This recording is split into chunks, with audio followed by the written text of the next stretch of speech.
Bismillahirrahmanirrahim. Assalamualaikum warahmatullahi wabarakatuh. Innal hamdalillah nahmaduhu wa nasta'inuhu wa nastaghfiruh wa na'udzu billahi min shururi anfusina wa min sayyiati a'malina. Man yahdihillahu fala mudilla lahu wa man yudlil fala hadiya lahu. أشهد أن لا إله إلا الله وحده لا شريك له وأشهد أن محمدا عبده ورسوله يا أيها الذين آمنوا اتقوا الله حق تقاته ولا تموتن إلا وأنتم مسلمون يا أيها الناس اتقوا ربكم الذي خلقكم من نفس واحدة وخلق منها زوجها وبث منهما رجالا كثيرا ونساء واتقوا الله الذي تساءلون به والأرحام إن الله كان عليكم رقيبا يا أيها الذين آمنوا اتقوا الله وقولوا قولا سديدا يصلح لكم أعمالكم ويغفر لكم ذنوبكم ومن يطع الله ورسوله فقد فاز فوزا عظيما أما بعد إن أحسن الكلام كلام الله وخير الهدى هدى محمد صلى الله عليه وعلى آله وسلم وشر الأمور محدثاتها وكل محدثة بدعة وكل بدعة ضلالة.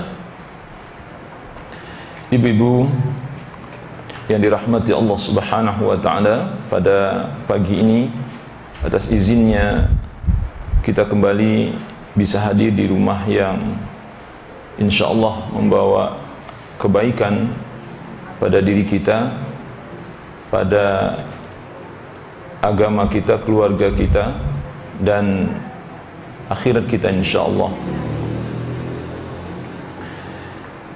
Pada hari ini kita kembali mendapatkan satu kesempatan untuk membaca, mempelajari ayat-ayat Allah dan sunnah-sunnah Rasulullah sallallahu alaihi wasallam. Untuk itu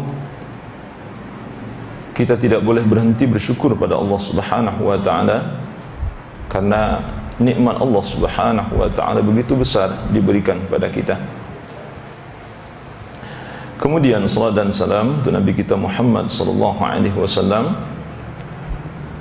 Semoga kita diberikan oleh Allah Subhanahu wa taala taufik yang tidak hanya pandai berselawat kepada beliau, tapi juga pandai menjadikan beliau sebagai teladan, suri teladan dalam hidup ini. Tidak hanya mengaku mencintai beliau, tetapi juga pandai mengambil sesuatu yang berharga dari diri Rasulullah SAW untuk kita hidupkan di dalam diri kita. Inilah di antara hakikat diutusnya Rasulullah SAW, agar kita meneladani beliau, mencontoh beliau dalam hidup ini, sehingga insyaAllah kita akan mendapatkan keselamatan dunia dan akhirat insyaAllah. Ibu-ibu yang dirahmati Allah Subhanahu wa taala, pada pagi ini kita akan melanjutkan bahasan tentang hak-hak dan kewajiban suami istri. Pada pertemuan yang lampau kita membahas tentang hak-hak suami atau kewajiban-kewajiban istri kepada suami. Maka pertemuan sekarang ini akan kita lanjutkan membahas tentang hak-hak istri atas suami, atau menjadi kewajiban suami terhadap istrinya. Hak-hak istri atas suami tertuang di dalam Al-Quran dan As-Sunnah Rasulullah sallallahu alaihi wasallam. Di antaranya bisa kita lihat surah An-Nisa ayat 19. Surah An-Nisa ayat 19, wa ashiruhunna bil ma'ruf. Ini hak istri. Hendaklah kalian mempergauli istrimu istri kalian itu dengan cara yang ma'ruf, dengan cara yang baik. Demikian juga ketika Allah Subhanahu wa taala berfirman dalam surah Al-Baqarah ayat 228, Allah berfirman di dalam surah Al-Baqarah ayat 228, wa 'alal maulud rizquhunna wa kiswatuhunna bil ma'ruf. Kata Allah Subhanahu wa taala, untuk para wanita mereka memiliki hak, ya. Mereka memiliki hak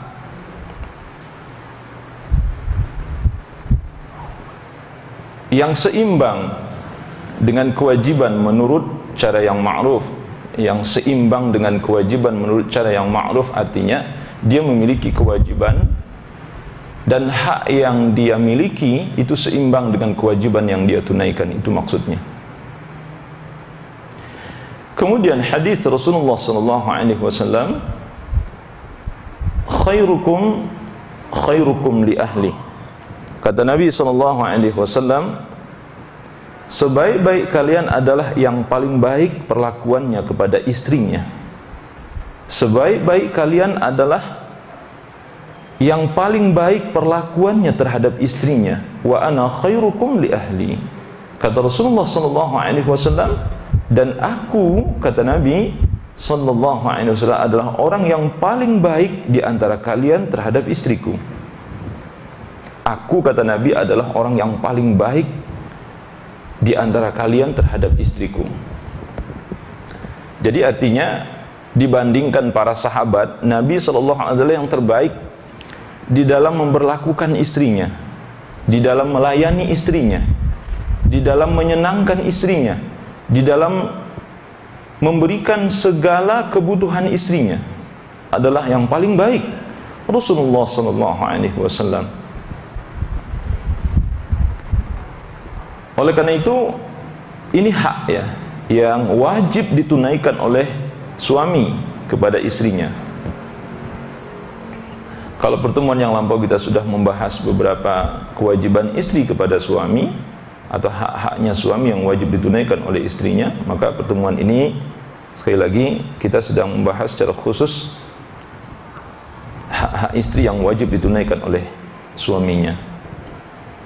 Jadi yang pertama tadi itu, kalau kita merunut ayat-ayat dan hadis Nabi sallallahu alaihi wasallam, yang pertama tadi itu menjelaskan bahwa adalah menjadi hak bagi istri atas suami, atau menjadi kewajiban suami kepada istrinya untuk memberlakukan, untuk menggauli, untuk bermuasyarah. Menggauli istri, menggauli di sini dalam artian segala hal, semua hal adalah hak istri yang wajib ditunaikan oleh suaminya. Jadi pergaulan yang baik, perlakuan yang baik, sebutlah apa perumpamaan atau kesamaan dari kalimat-kalimat, dari perlakuan, pergaulan dari seorang suami yang harus diterima oleh istri. Nah, oleh karena itu suami tidak boleh mengelak untuk berbuat baik kepada istrinya, karena itu adalah hak dari istrinya. Kenapa? Karena hak untuk diberlakukan secara baik bagi istri itu sebagai bentuk kompensasi, sebagaimana Allah Subhanahu wa taala sebutkan bahwa perlakuan baik dari seorang suami kepada istri itu adalah bentuk kompensasi. Dari ayat tadi itu disebutkan, tapi para ulama nanti menyebutkan karena dia adalah istrimu, karena dia adalah istrimu, oleh karena itu kamu wajib berbuat baik kepadanya, memperlakukannya secara baik, itu maksudnya. Nah, itu yang pertama, sehingga suami tidak boleh kasar, tidak boleh bertindak semena-mena, tidak boleh semaunya, tidak boleh apa yang dia inginkan, tidak boleh. Yang membuat istrinya tidak nyaman itu tidak boleh. Suami tidak boleh melakukan hal-hal yang membuat istrinya menjadi susah, itu nggak boleh. Sengaja dia lakukan sesuatu agar istrinya menjadi susah, biar terlihat istrinya ini agak lebih sibuk melayani, ini tidak diperbolehkan. Gitu. Nah, jadi kalaupun kita ingin menuntut haknya, jadi seorang suami maksudnya kalau ingin menuntut haknya itu adalah yang wajar, tidak boleh lebih dari yang seharusnya, sehingga nanti membebani istri, sehingga istri merasa sempit, merasa tidak nyaman, merasa terbebani, betul gitu, merasa terbebani karena sudah di luar dari hak-hak yang harus dia tunaikan, kewajiban-kewajiban yang harus dia tunaikan. Nah, itu sama saja memperlakukan istri dengan cara tidak baik, dan ini tidak diperbolehkan. Nah, kecenderungan orang-orang yang tidak beragama, wallahu a'lam, perhatikanlah dalam kehidupan rumah tangga mereka, itu terkadang ya suami ingin menunjukkan kekuasaannya, betul nggak ibu? Suami cenderung ingin menunjukkan kekuasaannya di rumah itu. Dia ingin katakan bahwa aku yang berkuasa di rumah ini, aku yang memimpin di rumah ini, aku yang mengatur di rumah ini. Apa yang aku katakan itu yang harus dikerjakan. Perkataan ini mungkin sekilas benar, tetapi apabila sampai menyusahkan istri, menyusahkan anak-anaknya, itu tidak boleh. Kenapa? Karena melanggar hak istri, tidak diperbolehkan gitu. Jadi hendaklah suami bersikap wajar sesuai dengan apa yang telah ditentukan untuk dirinya. Jadi haknya itu terbatas ya. Hak istri itu dibatasi oleh hak suami itu dibatasi oleh hak istrinya. Itu perlu diingat ya Bu. Hak ibu itu dibatasi oleh hak suami. Jadi hak kita itu bukan tidak terbatas. Yang kata, oh kini hak saya, betul. Tapi kami harus lihat hak. Misalnya, apa misalnya? Ketika suami minta dilayani ini segala macam, dia lihat kondisi istrinya. Kalau istrinya lagi sakit segala macam, adalah hak istrinya untuk istirahat dan diobati, ya kan? Jadi hak seseorang, apalagi dalam hal ini adalah hak suami, itu dibatasi oleh hak istrinya. Tidak, oh ini hak saya, ini keinginan saya. Betul. Tapi kamu harus lihat bahwa hak kamu itu baru bisa ditunaikan setelah istrimu ini betul-betul mampu menunaikan, karena dia punya hak lain. Gitu. Nah, jadi ini yang kita maksudkan, bahwa jangan sampai membuat suasana hati istri menjadi keruh, tidak nyaman gitu. Ini tidak dibenarkan gitu. Walaupun si suami merasa bahwa dirinya berkuasa, atau dia ar-rijalu qawwamuna 'alan nisa, ayat Allah ada menyebutkan itu, tapi tidak boleh di luar dari ketentuan yang telah ditetapkan oleh Allah Subhanahu wa taala.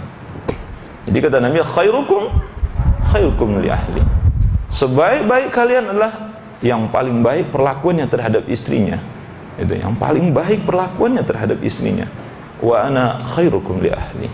Kata Nabi, aku adalah sebaik-baik dari kalangan kalian terhadap istri. Akulah orang yang paling baik, kata Rasulullah.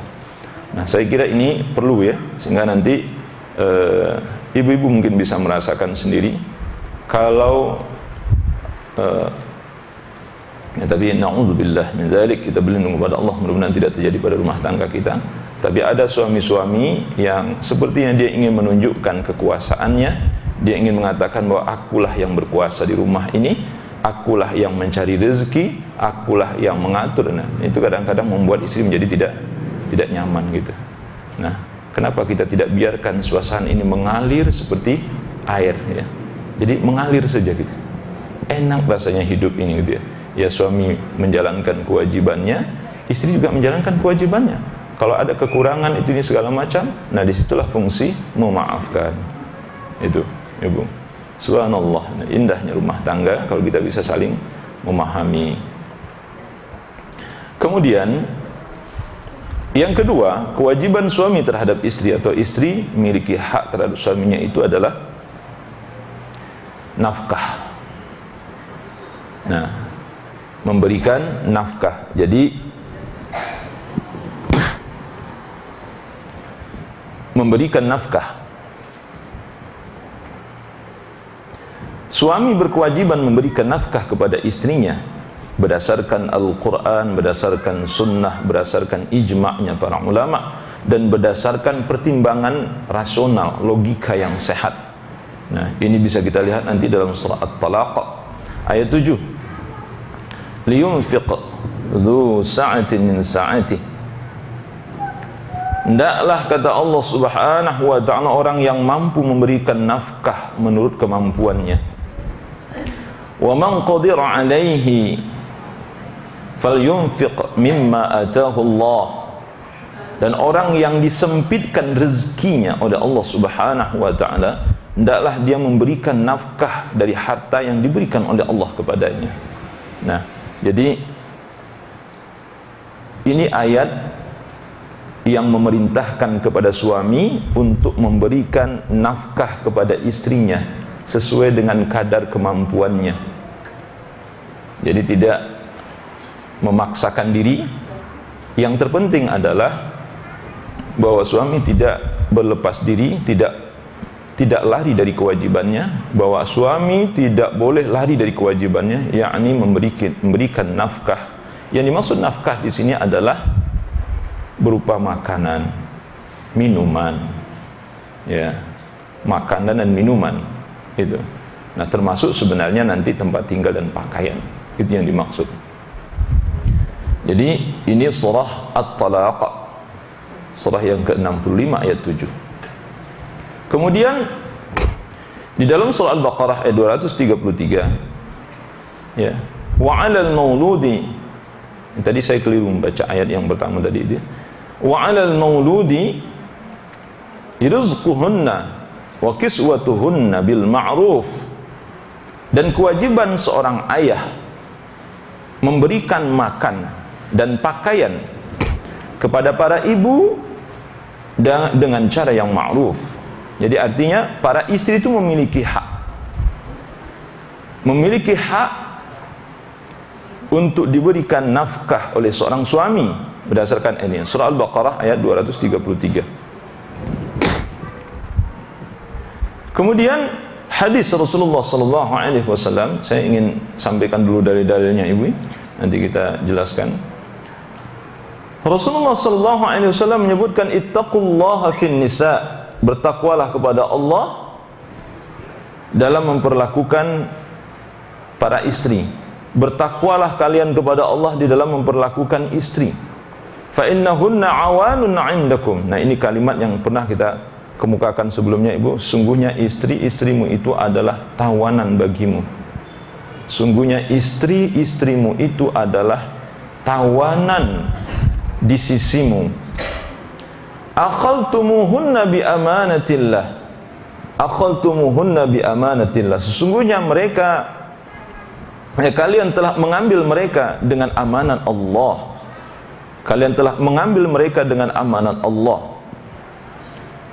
Wastahlaltum furujahunna bi kalimatillah.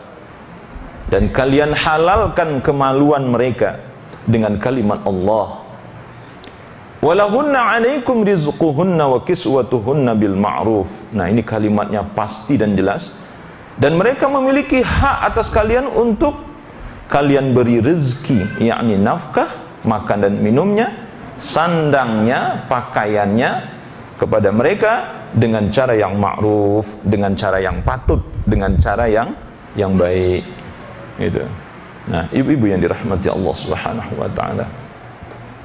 Itu satu hadis. Hadis ini sahih, diriwayatkan oleh Al-Imam Muslim. Yang kedua,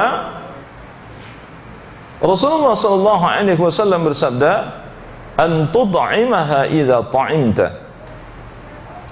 Memberinya makan jika kamu makan. Wa taksuha idza tasaita. Dan memberikannya pakaian jika kamu berpakaian. Ya. Wala tadribil wajah, dan jangan memukul wajah. wala tuqabbih, dan jangan mencaci maki, wala tahjur illa fil bait, dan tidak boleh mendiamkannya kecuali di dalam rumah. Nah, ini nanti akan kita lihat ke belakang gitu. Tapi poin penting dalam hal ini adalah memberikan rezeki, memberikan makan dan minum. Kata Allah, kata Nabi, an tut'imaha idza ta'imta. Hendaklah engkau memberi makan dia apabila engkau makan. Apa maksudnya itu, Ibu? Jadi idza ta'imta, idza ta'imta itu menunjukkan bahwa di sini sesuai dengan kadar kemampuan suami gitu. Nah, di sini juga para istri seperti yang saya sampaikan sebelumnya, tidak boleh menuntut lebih dari kemampuan suami. Kasihan suami, kasihan. Ibu lihat para suami ya, yang terkadang ada istri yang tidak mau tahu dengan kondisi suaminya. Pokoknya dia pengen ini, pengen ini, pengen ini. Padahal suaminya tidak mampu sebenarnya. Kasihan ya suami seperti ini, tertekan hidupnya. Ini satu di antaranya bahwa istri tidak memberikan hak suaminya gitu. Jadi pemaksaan terhadap suami seperti meminta sesuatu di luar dari kemampuan suaminya, tidak mampu suami untuk memberikan, sebenarnya itu bagian dari pelanggaran hak suami sebenarnya. Kenapa? Karena Allah mengatakan memberikan hak itu sesuai dengan kemampuan kita. Ya, kalau tidak ada kemampuan untuk hal itu, maka si istri tidak berhak. Sekali lagi, memang rezeki, makan dan minum ya, itu adalah haknya istri, tetapi tidak boleh melampaui apa yang telah ditetapkan oleh Allah Subhanahu wa ta'ala, yakni tidak boleh melebihi kemampuan suami gitu, karena itu akan membebani suami gitu. Nah, ibu-ibu yang dirahmati Allah Subhanahu wa ta'ala, jadi oleh karena itu kewajiban suami terhadap istri, kewajiban ya suami terhadap istri adalah memberikan nafkah ya. Jadi yang kedua adalah memberikan nafkah. Nah, kemudian hadis lain misalnya seperti yang dituturkan oleh Ummul Mukminin Aisyah radhiyallahu anha, Hindun binti Atabah bercerita kepada Rasulullah atau mengadu kepada Nabi sallallahu alaihi wasallam. Hindun, istri dari Abu Sufyan. Ini kisahnya sudah sangat populer ya Ibu. Saya kira ibu-ibu rata-rata sudah pernah mendengar kisah ini. Apa yang dia katakan? Ya Rasulullah, Abu Sufyan itu adalah suami yang bakhil. Abu Sufyan itu adalah suami yang bakhil. Dia tidak memberikan kebutuhanku dan anak-anakku kecuali apa yang aku ambil dari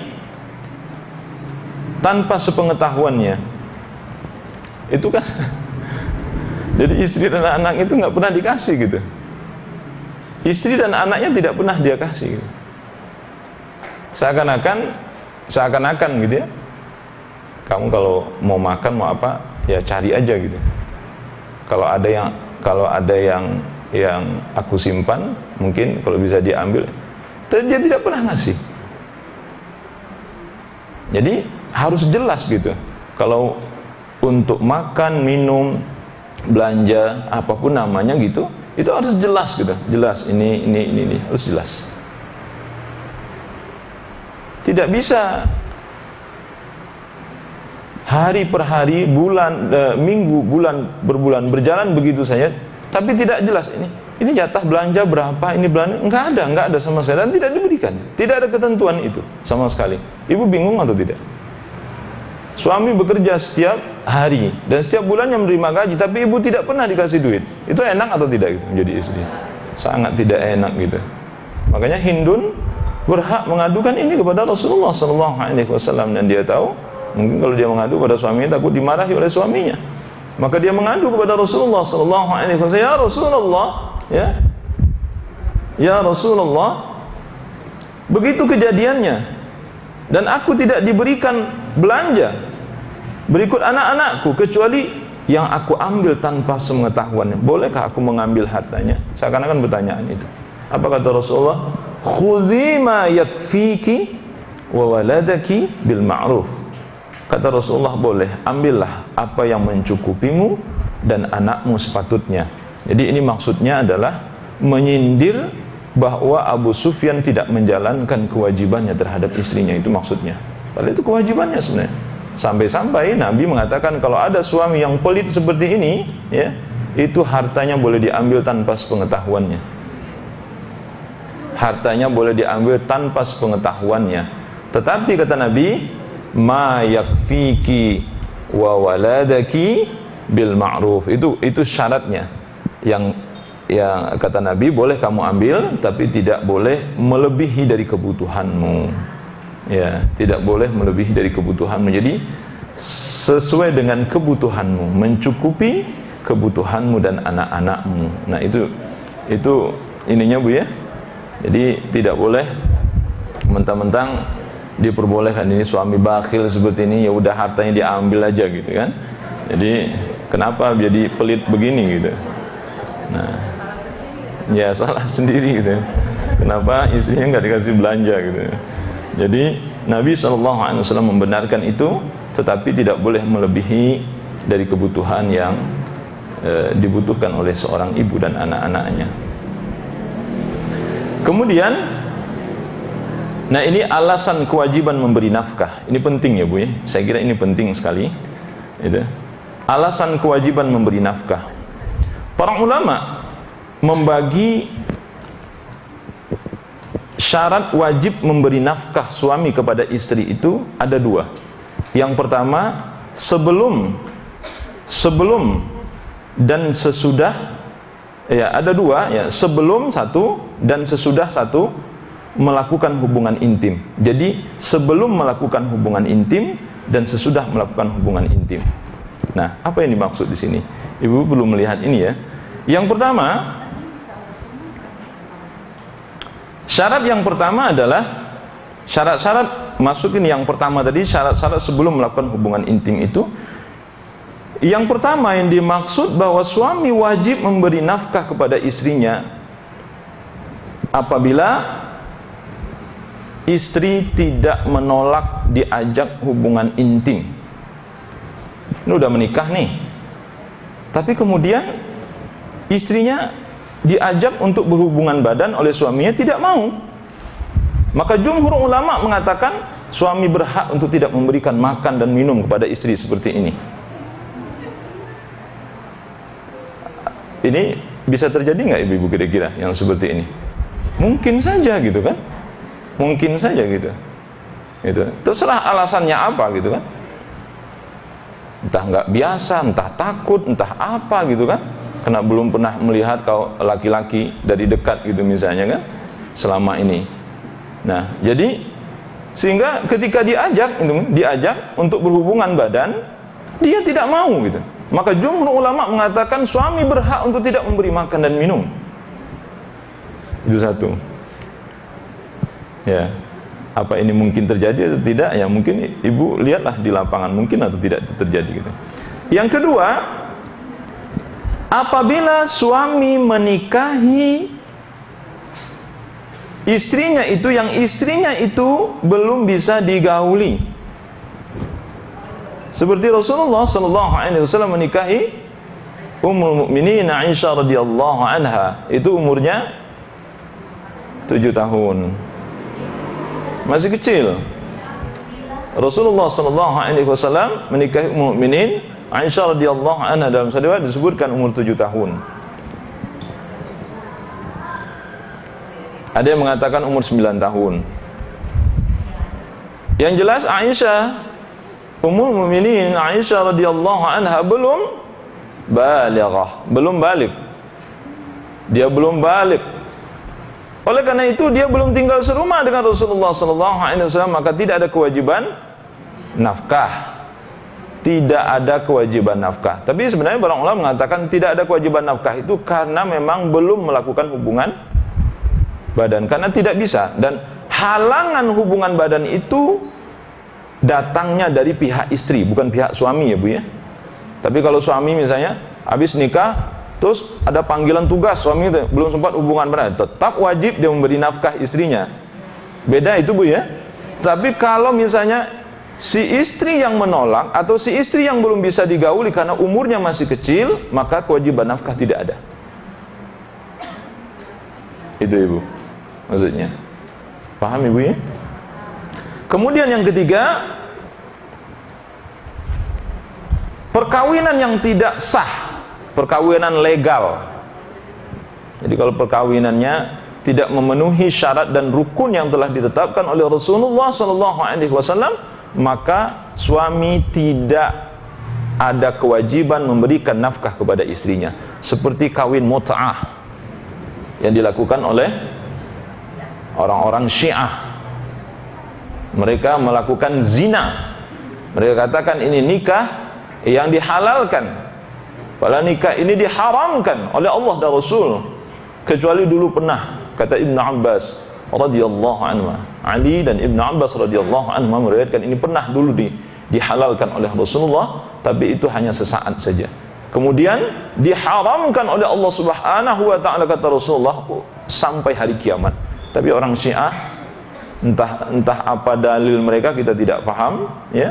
Entah apa dalil mereka menghalalkan nikah mut'ah. Jadi kalau seperti orang-orang Syiah itu sebenarnya tidak ada kewajiban nafkah. Itu. Jadi kewajiban ya sebenarnya jangankan masalah hak dan kewajiban, nikahnya sendiri haram. Bergaul dengan perempuan itu haramnya. Ya memang ya kalau sudah haram ya tidak ada kewajiban sebenarnya gitu. Tapi orang-orang Syiah tetap melakukan nikah mut'ah. Seorang istri menikah dengan laki-laki lain,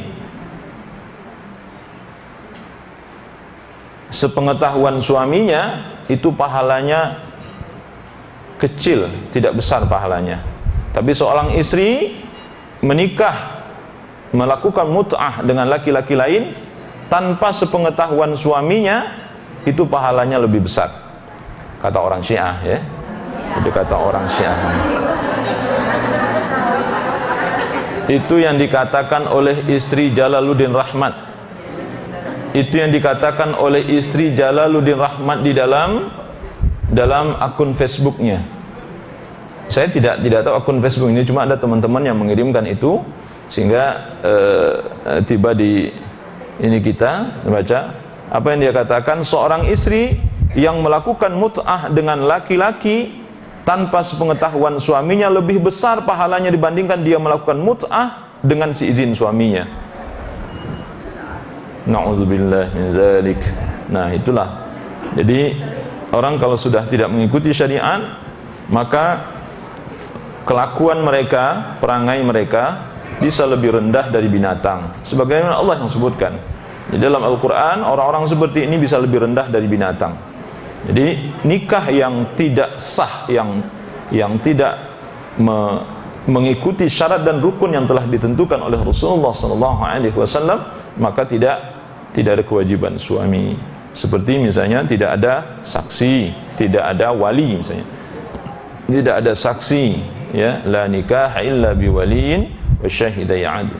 Kata Rasulullah SAW, tidak sah menikah kecuali dengan wali dan dua orang saksi. Menurut jumhur ulama, dua syarat dan rukun ini wajib terpenuhi. Itu. Nah, atau menikah tanpa mahar, itu juga tidak sah. Para ulama mengatakan menikah tanpa mahar tidak sah menikahnya. Jadi mahar itu adalah wajib dan itu haknya istri. Nah, jadi ketika menikah, mahar itu wajib ditunaikan oleh seorang suami, dan itu tidak boleh tidak ada. Kalau menikah tanpa mahar, maka nikahnya pasti tidak sah. Orang ulama mengatakan nikah tanpa mahar, maka nikahnya tidak sah. Maka tidak ada kewajiban suami untuk menafkahi istri. Yang kedua, setelah terjadi hubungan badan. Nah, setelah terjadi hubungan badan, sebagaimana yang Allah firmankan, liyunfiq dzu sa'atin min sa'atihi.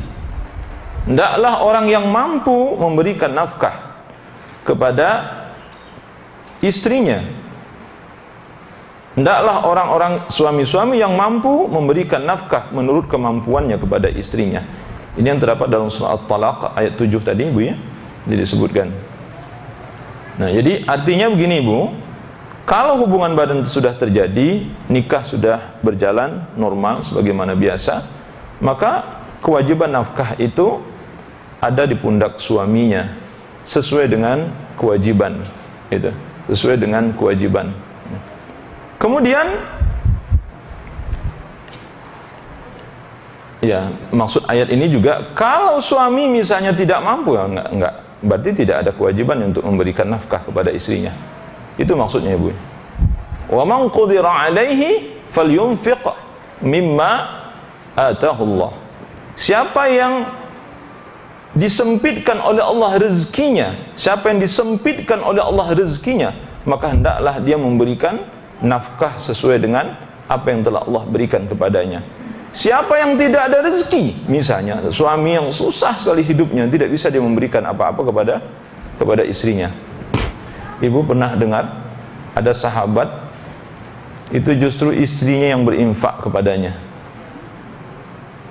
Istrinya yang berinfak kepadanya, bersedekah kepadanya. Siapa sahabatnya, Bu? Ibnu Mas'ud radhiyallahu anhu. Ibnu Mas'ud itu termasuk sahabat yang sangat miskin. Istrinya kaya. Sehingga untuk kebutuhan itu, ya dia hidup dengan hartanya, sedangkan dari suaminya tidak dia harapkan.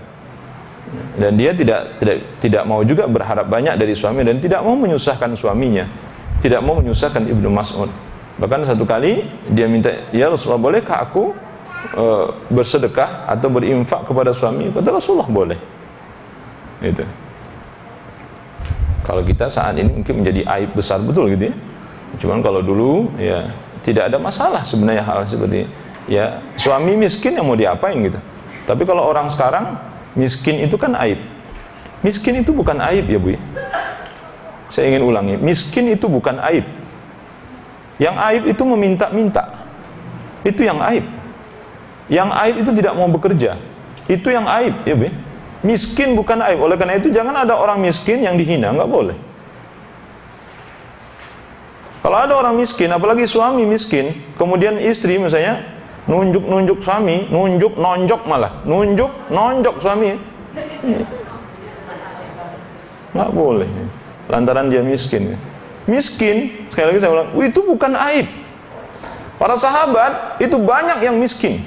Para sahabat banyak yang miskin dan tidak tercela. Miskin tidak tercela. Orang sekarang saja menganggap miskin itu tercela. Sehingga ada suami-suami misalnya tidak mampu memberikan sesuatu yang dia inginkan, itu kan nafsu kan sebenarnya itu. Padahal kalau secara normal, kehidupan normal, suaminya bisa sebenarnya, cuma ada keinginan-keinginan yang berlebih dari istri yang tidak mampu ditunaikan oleh suaminya. Maka dalam pandangan istri, suami seperti ini hina betul. Na'udzubillahi min dzalik. Nah, jadi dia menganggap kelemahan suaminya itu aib. Kelemahan suaminya tidak bisa memberikan apa yang dia ingin itu aib. Suaminya bekerja keras, cuman tidak bisa memenuhi keinginannya, itu saja sebenarnya. Suaminya bekerja keras, cuman dia miskin, tetap miskin itu. Ada nggak orang seperti itu? Setiap hari dia bekerja keras. Kalau dia miskin karena dia ongkang-ongkang kaki di rumah, itu aib. Tidak mau bekerja. Dia miskin, kerjanya minta-minta, itu aib. Bahkan orang-orang yang sengaja meminta-minta rezekinya tidak diberkahi oleh Allah Subhanahu wa taala. Itu dipastikan oleh Rasulullah sallallahu alaihi wasallam. Seorang sahabat Hakim namanya, aku meminta kepada Rasulullah, Rasulullah memberiku. Kemudian aku meminta lagi kepada Rasulullah, Rasulullah masih memberiku. Aku meminta lagi kepada Rasulullah, Rasulullah memberiku. Apa kata Rasulullah setelah itu? Wahai Hakim, kata Rasulullah, sungguhnya jika engkau meminta-minta dan menadahkan tangan, rezekimu tidak diberkahi oleh Allah Subhanahu wa taala. Tapi kalau engkau berusaha dengan tanganmu, rezekimu akan diberkahi oleh Allah Subhanahu wa taala. Jadi yang aib itu meminta-minta, nggak boleh. Miskin, kekurangan rezeki tapi dia telah berusaha, itu bukan aib. Ibu ya? Nah, oleh karena itu harusnya bangga dengan seorang suami yang bekerja keras, tapi memang Allah sudah menakdirkan rezekinya segitu. Allah yang menetapkan berapa rezeki seseorang. Ada orang yang bekerja dari pagi sampai sore. Ibu tahu dapat berapa? Dari pagi jam 8 udah masuk, sore jam 5 keluar. Dapat berapa dia? Kadang-kadang cuman 50.000. Ya. Bahkan mengatakan itu udah mending itu. Ada yang lebih kurang dari itu. Nah, seperti itu. Tapi ada orang yang itulah beda-beda ya, beda-beda. Ada orang yang bekerja hanya sesaat, itu gajinya 3 bulan gaji si fulan. Padahal dia cuma bekerja sesaat. 3 bulan gaji si fulan, dia hanya bekerja sesaat. Itu misalnya. Nah, oleh karena itu sekali lagi ingin saya katakan bahwa kemiskinan, kekurangan rezeki, ketidakmampuan suami dalam artian memenuhi secara normal kebutuhan-kebutuhan ibu, istri-istri misalnya, para istri, itu bukan aib. Dan ibu tidak berhak mencela. Sekali lagi saya tidak berhak mencela, tidak berhak meremehkan suami, tidak berhak. Dan itu dosa besar, termasuk dosa besar. Nanti kalau merendahkan suami itu dosa besar, nggak boleh. Kecuali kalau suami misalnya duduk bermalas-malasan, orang udah keluar dari rumah dia nggak keluar juga, maksudnya nggak ada usaha. Itu ibu berhak mengadu kepada orang yang bisa menyelesaikan masalah ibu dalam kondisi yang seperti itu. Kemudian juga tidak ada kewajiban suami memenuhi hak istri dalam hal nafkah. Ini disebutkan, ini yang kedua, jika istri enggan mentaati suaminya. Jadi jika istri tidak mau mematuhi suaminya, maka tidak ada kewajiban nafkah untuknya. Istri-istri pembangkang, istri-istri yang lawan sama suaminya, nggak mau dengar apa kata suaminya misalnya, tapi ini dalam hal yang ma'ruf ya, dalam hal yang baik-baik gitu misalnya. Nah, maka para ulama, ini jumhur ulama ibu sepakat mengatakan suami berhak untuk tidak memberikan apa-apa kepada istrinya. Apa misalnya? Apa misalnya ibu? Misalnya suaminya melarangnya untuk bekerja. Suaminya melarangnya untuk bekerja. Tentu larangan ini sudah disiapkan alasan-alasan yang pertama, kebutuhannya sudah cukup semua. Kebutuhan itu sudah cukup semua. Tetapi kebutuhan itu sudah cukup semua. Semuanya apa yang dibutuhkan di situ sudah cukup semua. Yang lain-lain pokoknya semua sudah tertunaikan gitu. Sehingga dia katakan, kamu tidak boleh bekerja di luar rumah. Tidak boleh mencari pekerjaan yang menghasilkan uang. Apalagi sampai keluar rumah. Itu. Suami sudah katakan seperti itu. Dan dia serius dengan perkataannya. Tetapi istri ini tetap melawan, artinya tetap tidak mau mematuhi, dia tetap bekerja. Apa yang dia katakan? Ya, kalau saya bekerja, saya bisa punya uang sendiri, saya bisa sendiri. Nah, para ulama mengatakan kalau ada istri yang seperti ini, maka suaminya tidak wajib memberikan nafkah kepadanya.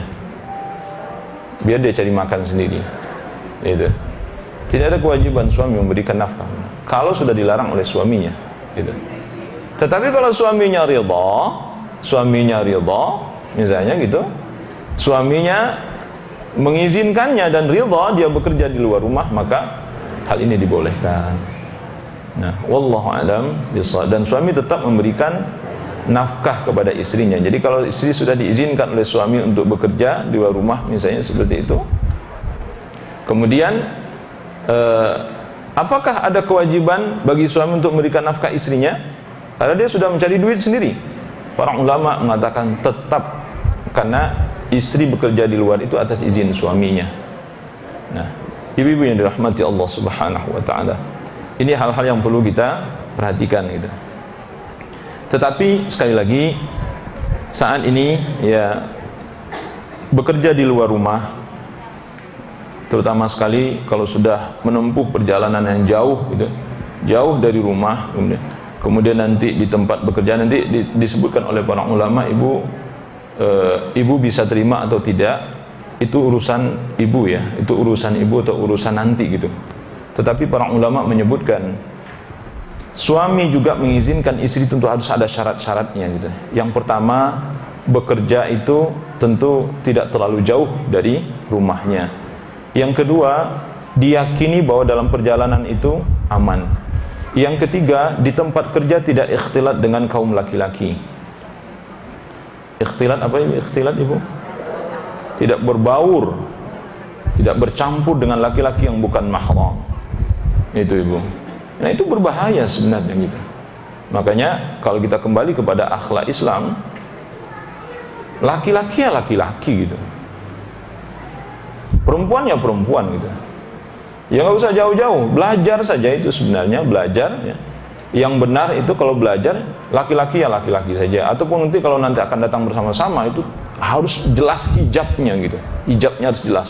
Kaum ibu di belakang atau kaum ibu di atas itu, nanti akhwatnya di atas, belakang untuk apa?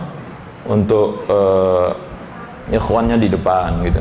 Jelas sekali, tidak boleh. Nah, kalau bekerja misalnya di sini meja ikhwan, di sana ada meja akhwat, padahal yang akhwat di depan itu bukan istrinya misalnya. Itu apa yang terjadi gitu? Nah, makanya ibu-ibu, larangan Allah Subhanahu wa ta'ala dan Rasul itu pasti mengandung maslahat yang sangat besar bagi kehidupan rumah tangga kita gitu. Jadi kalau dilarang oleh Allah Subhanahu wa ta'ala dan Rasul, berarti ini akan mengandung kebaikan yang sangat banyak bagi diri kita gitu. Jadi jangan memaksakan diri. Nah, apalagi saya sudah diizinkan oleh suami saya. Nah, itu juga nih. Lihat dulu suamimu paham agama atau tidak gitu. Nah, harusnya ibu mau bekerja di rumah itu selain dari izin suami ya, tanyakan dulu kepada orang yang ngerti agama gitu. Kan ada guru-guru kita, tanyakan, Ustaz, saya mau kerja di luar begini, saya sudah mengizinkan, tapi kerjanya begini-gini. Tanyakan kepada Ustaz atau kepada guru-guru kita, boleh atau tidak. Jadi suami bisa jadi, oh nggak apa-apa kamu kerja di luar. Suaminya nggak ngerti agama. Jadi pada intinya ibu, ya pada intinya, kalau kita ingin merunut kepada hukum asal, seorang istri itu pekerjaan pokoknya adalah melayani suaminya di rumah, mendidik anak-anaknya. Dan ibu jangan katakan bahwa pekerjaan ini tidak lebih mulia dibandingkan dengan ibu keluar rumah. Justru kemuliaan ibu akan rontok sebenarnya kalau ibu meninggalkan kewajiban yang pokok ini demi pekerjaan di luar sana. Sibuk dengan pekerjaan di luar sana, sementara suami, ya kebutuhan suami, anak-anak kita tidak terdidik di rumah. Na'udzubillah min dzalik. Saya melihat kasihan gitu ya. Ada sebagian dari kawan-kawan kita, suami istri berangkat kerja pagi-pagi, anak dengan pembantu. Gitu. Pulang, sama-sama pulang dengan suami. Bisa nggak dia melayani suaminya? Udah capek. Nah, nanti seperti yang kita katakan sebelumnya, kalau suaminya minta ini, lah, Mas kan tahu kita sama-sama pulang, baru pulang, ini sama capek, ini segala macam ya. Iya kan? Nah, itu yang tidak diinginkan. Ibu-ibu yang dirahmati Allah Subhanahu wa ta'ala. Nah, oleh karena itu penting sekali tentang masalah nafkah ini. Jadi kalau sudah mencukupi, saya kira ibu tidak perlu memaksakan keluar rumah, kecuali kalau ingin mencari sebongkah berlian ya? Sebongkah berlian. Jadi bekerja suami istri siang dan malam, padahal sudah cukup sebenarnya gitu. Sudah cukup sebenarnya. Nah, inilah gambaran orang yang tidak qanaah.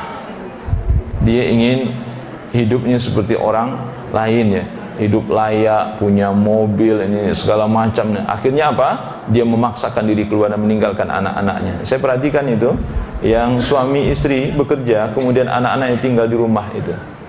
Saya kasihan ibunya, kasihan sekali itu. Nah itu, jadi anak-anaknya itu tidak mendapatkan pendidikan yang seharusnya gitu. Padahal rumah tangga adalah tarbiyatul ula. Pendidikan yang pertama sekali itu adalah rumah tangga itu. Rumah tangganya sekarang pendidiknya itu nggak ada di rumah. Murid-muridnya ada, pendidiknya tidak ada. Mutarabbinya ada, murabbinya tidak ada. Nah itu nggak bisa gitu. Nah oleh karena itu pendidiknya itu harus ada di rumah.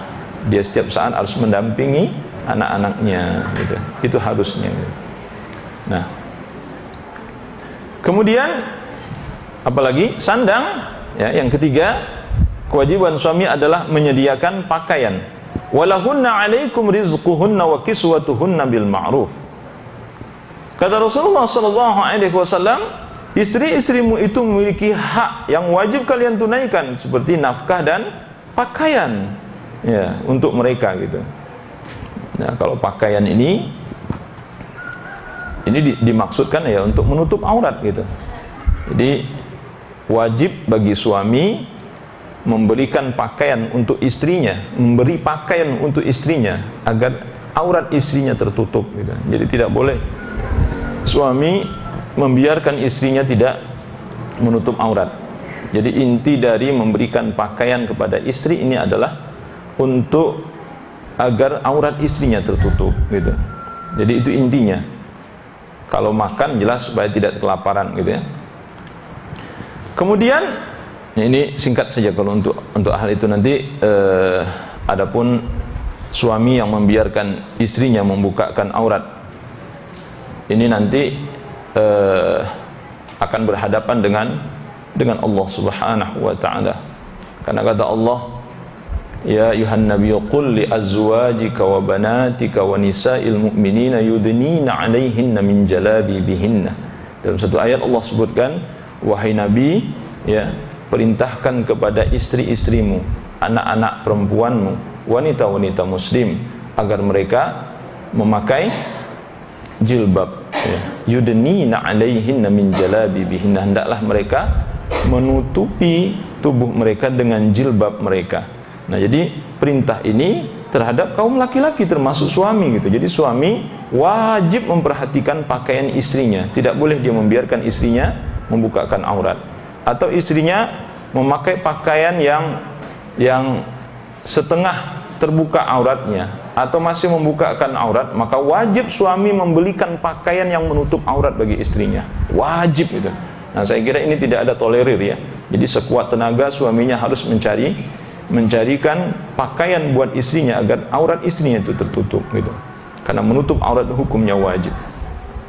Kemudian tempat tinggal. Suami wajib memberikan tempat tinggal kepada istrinya.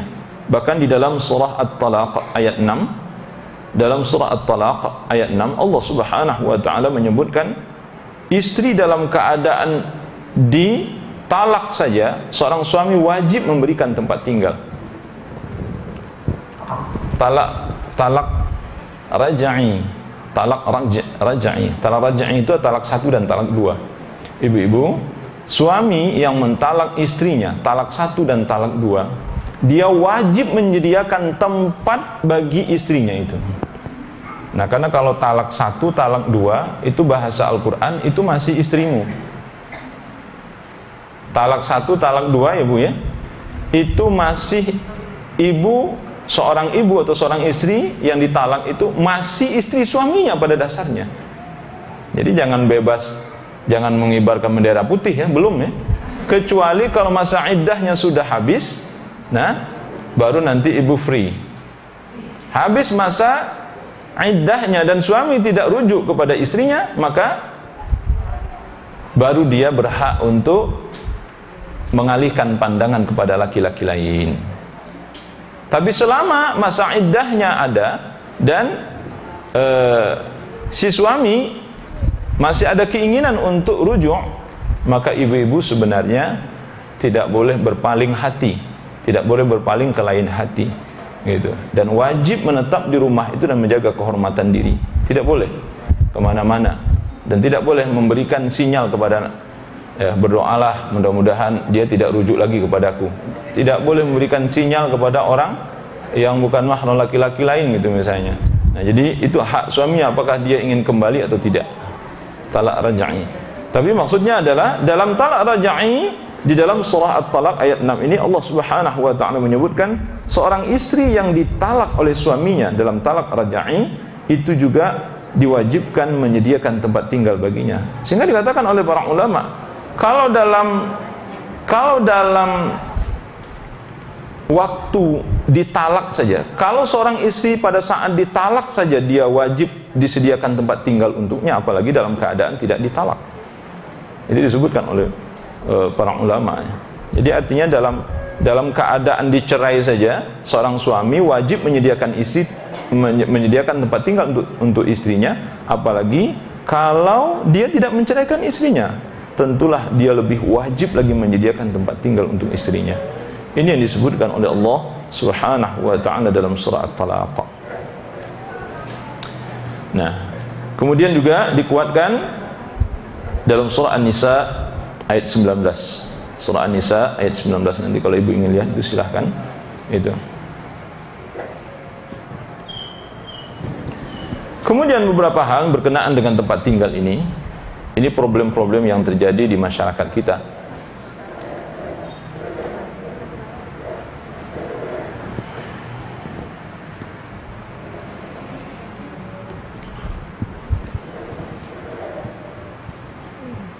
Istri tinggal bersama keluarga suami. Ibu mau nggak? Nah, ya kan? Jumhur ulama dari kalangan mazhab Hanafi, Syafi'i, Hambali berpendapat bahwa suami tidak berhak menempatkan istrinya bersama keluarganya, mertuanya atau anggota keluarganya satu rumah jika si istri menolak untuk tinggal bersama mereka. Nah, itu hak ibu ya. Hak istri dan tidak dosa. Seorang istri berhak untuk menolak, aku tidak mau tinggal bersama ayahmu, ibumu, saudaramu. Seorang istri itu haknya istri, karena tempat tinggal itu hak istri. Nah, ini penting sekali. Sehingga nanti, oh saya apa kata suaminya? Enggak juga ya Bu ya. Kalau masalah tempat tinggal, ibu harus paham bahwa tempat tinggal itulah hak ibu. Itu haknya ibu, haknya istri, dan dia berhak. Misalnya dia, ya artinya kalau sudah dicarikan rumah, sudah tempat tinggal di sana, ya itu ya. Tapi maksudnya kalau pilihannya nanti harus tinggal dengan mertua, tinggal dengan saudara, itu adalah hak kita untuk menolak itu. Hak seorang istri untuk menolak keberatan atau tidak mau menerima dengan keputusan suami itu. Kenapa? Karena tempat tinggal itu adalah hak bagi seorang istri. Dia berhak untuk nyaman, dia berhak untuk tenang, dia berhak untuk untuk bisa berpikir bebas, dia berhak untuk mengatur dirinya sendiri, dia berhak untuk tidak diatur oleh orang lain kecuali suaminya, ya kan? Itu hak seorang istri. Ini terkait tempat tinggal ya Bu ya. Nanti kalau kita tinggal dengan orang-orang, walaupun ini hubungannya ada hubungan kekerabatan, tetapi biasanya Bu ya, itu potensi akan terjadi perselisihan ya, atau apalah namanya itu, akan selalu ada. Meski kita tidak menginginkan itu, tetapi akan selalu ada gitu. Kenapa? Karena idealnya rumah tangga itu, di rumah itu hanya suami, istri dan anak-anaknya. Itu ibu. Iya. Tetapi kalau si istri misalnya, ya nggak apa-apa ya, itu keikhlasan dari dia, nggak apa-apa misalnya gitu, itu keikhlasan darinya ya, tidak ada masalah gitu. Tapi kalau dia tidak mau misalnya, maka suami wajib mencarikan tempat yang terpisah dari orang tuanya, gitu ibu. Ini bukan berarti ngotot-ngotot, bukan gitu ya.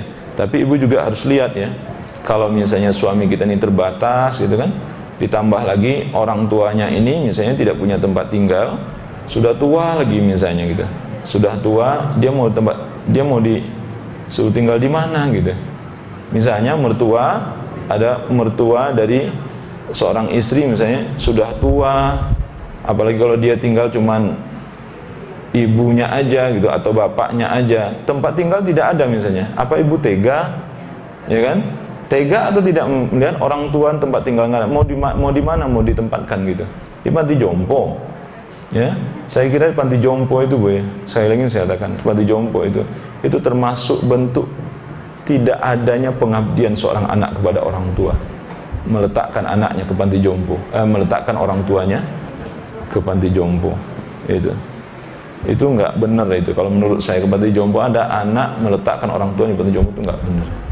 Orang tua ditaruh di panti jompo itu kalau tidak ada dari anggota keluarganya yang mengurus gitu ya, itu nggak apa-apa gitu. Nah, jadi ibu-ibu juga kadang dituntut pengorbanannya. Apa pengorbanannya? Di situ ketika kita melihat mertua ini dia tinggal sendiri, misalnya seorang ibu yang sudah tua, renta, dan kasihan gitu. Kalau disuruh mana misalnya tinggal, taruhlah ada tempat tinggal, ada gubuk kecil misalnya. Apa kita tega melihat orang tua seperti ini? Saya kira tidak gitu.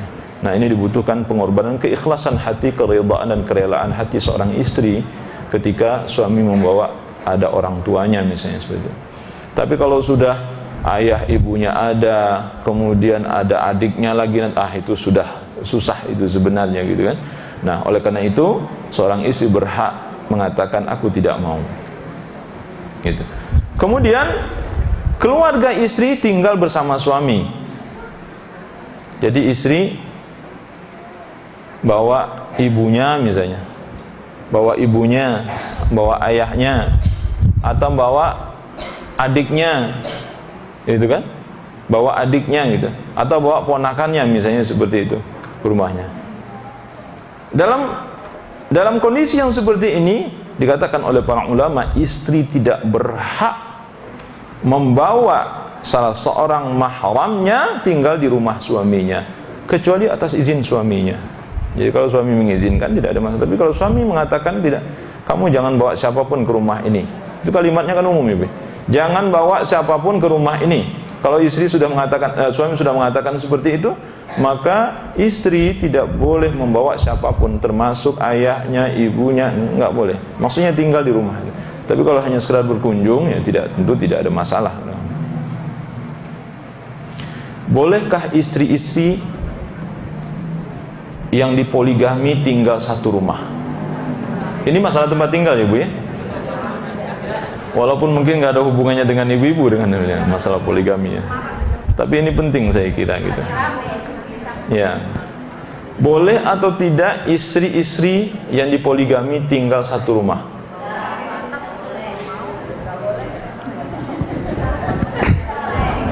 Ya. Kalau kita merujuk kepada apa yang dipraktekkan oleh Rasulullah sallallahu alaihi wasallam, tidak boleh. Karena Rasulullah tidak pernah mengumpulkan istrinya dalam satu atap rumah. Sehingga ada ulama yang mengatakan, jadi hukum asal itu adalah tidak boleh. Karena Nabi tidak pernah mengumpulkan istri. Beliau memiliki istri 9. Dan ke-9 istrinya itu, ya, itu memiliki rumah yang berbeda-beda. Rasulullah sallallahu alaihi wasallam itu membuatkan rumah bagi istri-istrinya. Makanya satu kali di rumah Aisyah, satu kali di rumah Hafsah, satu kali di rumah Zainab, satu kali di rumah Juwairiyah, satu kali di rumah Sofia, Maria Al-Qibtiyah, satu kali di rumah Ummu Habibah dan lain sebagainya gitu. Dan itu tidak ada yang satu rumah, dipergilirkan. Jadi rumah-rumah, bukan satu rumah. Nah itu. Kenapa? Karena memang kalau satu rumah saya nggak tahu ya. Kalau satu rumah itu bisa menimbulkan sengketa antara istri pertama dengan istri kedua, istri ketiga, istri keempat. Apalagi nanti terlihat perlakuan suami tidak adil, sepertinya dia lebih akrab dengan istri yang itu ketahuan ya Bu ya. Ketahuan, kalau satu rumah pasti ketahuan kan? Ketahuan gitu. Ini kayaknya suamiku ini giliran denganku kok nggak sesayang seperti dia pada istri yang keempat atau misalnya itu yang paling muda ini. Itu akan ketahuan di sana gitu. Nah, ini satu rumah maksudnya Bu, ada bilik 1, 2, 3, 4 bilik. Istri yang pertama bisa dengerin nanti, ini suamiku ngapain sama istri yang pertama gitu. Udah. Akan terjadi yang seperti itu. Nah, ini yang tidak diinginkan, ya kan? Dengar kata-katanya kok mesra, dengarnya kok ke aku tidak pernah kata semesra ini perkataannya gitu ya. Kata-katanya kepadaku tidak pernah mesra, misalnya seperti itu. Nah, akan terjadi sengketa, akan terjadi perang ya, perang antara istri-istri itu. Nah, oleh karena itu yang paling baik adalah memisah tempat tinggalnya gitu. Namun para ulama mengatakan kalau si istri ini ridha, rela dan mau akur damai misalnya tinggal di dalam satu atap Para ulama mengatakan tidak ada masalah, boleh. Kalau akur damai, misalnya. Kalau rumah kontrakan misalnya, ada kontrakan 4, istri 1, istri 2, istri 3, istri 4 misalnya. Ya, itu satu atap atau satu apa nih? Beda atap juga kan gitu, beda atap kontrakan. Itu ya, hampir sama lah satu atap yang seperti itu. Nah, para ulama mengatakan kalau para istri-istri ini misalnya ada keridhaan dan kerelaan hati untuk dikumpul oleh suaminya di bawah satu atap seperti itu, maka para ulama mengatakan tidak ada halangannya. Wallahu a'lam bishawab. Itu ibu ya. Ibu-ibu ada yang apa? Poligami? Maksud saya, ibu ada yang dimadu dari ibu-ibu? Nah, berarti alhamdulillah belum ya ibu ya. Ya. Ya, insyaallah ya.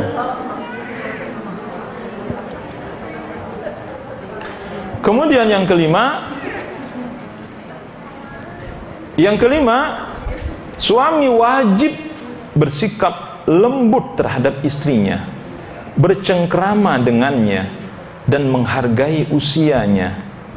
Menghargai usianya ini maksudnya kalau istri itu masih muda, belia. Kan ada suami yang umur sudah tua, istrinya masih muda gitu.